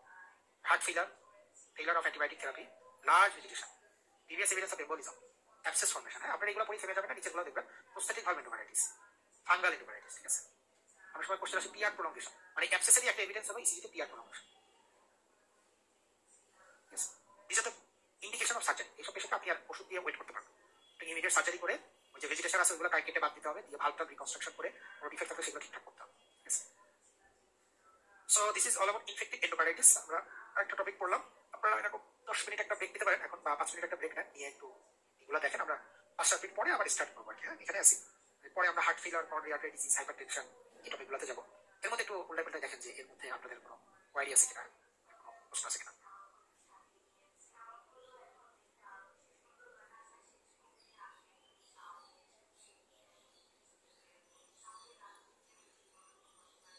ক্লাস আমরা চেষ্টা করবো 6:30টার মধ্যে, মানে সন্ধ্যা মাগরিব আজানের আগে শেষ করতে। এখন দেখা যাক যে আমরা কতক্ষণ মধ্যে শেষ করতে পারি, ট্রাই করবো দুটো শেষ করতে, হ্যাঁ, সন্ধ্যার আগে শেষ করতে চেষ্টা করবো।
আমরা আবার শুরু করি। হ্যাঁ, আপনাদের নামাজের সময় হলে আমাকে জানান কিন্তু হচ্ছে। তো যে টপিকটা আসছে সেটা হলো আমরা তখন একটা ডিজিজ করছি, লাইক হলো যে কি বলে পেরিকার্ডিয়াল ডিজিজ, মায়োকার্ডিয়াল ডিজিজ।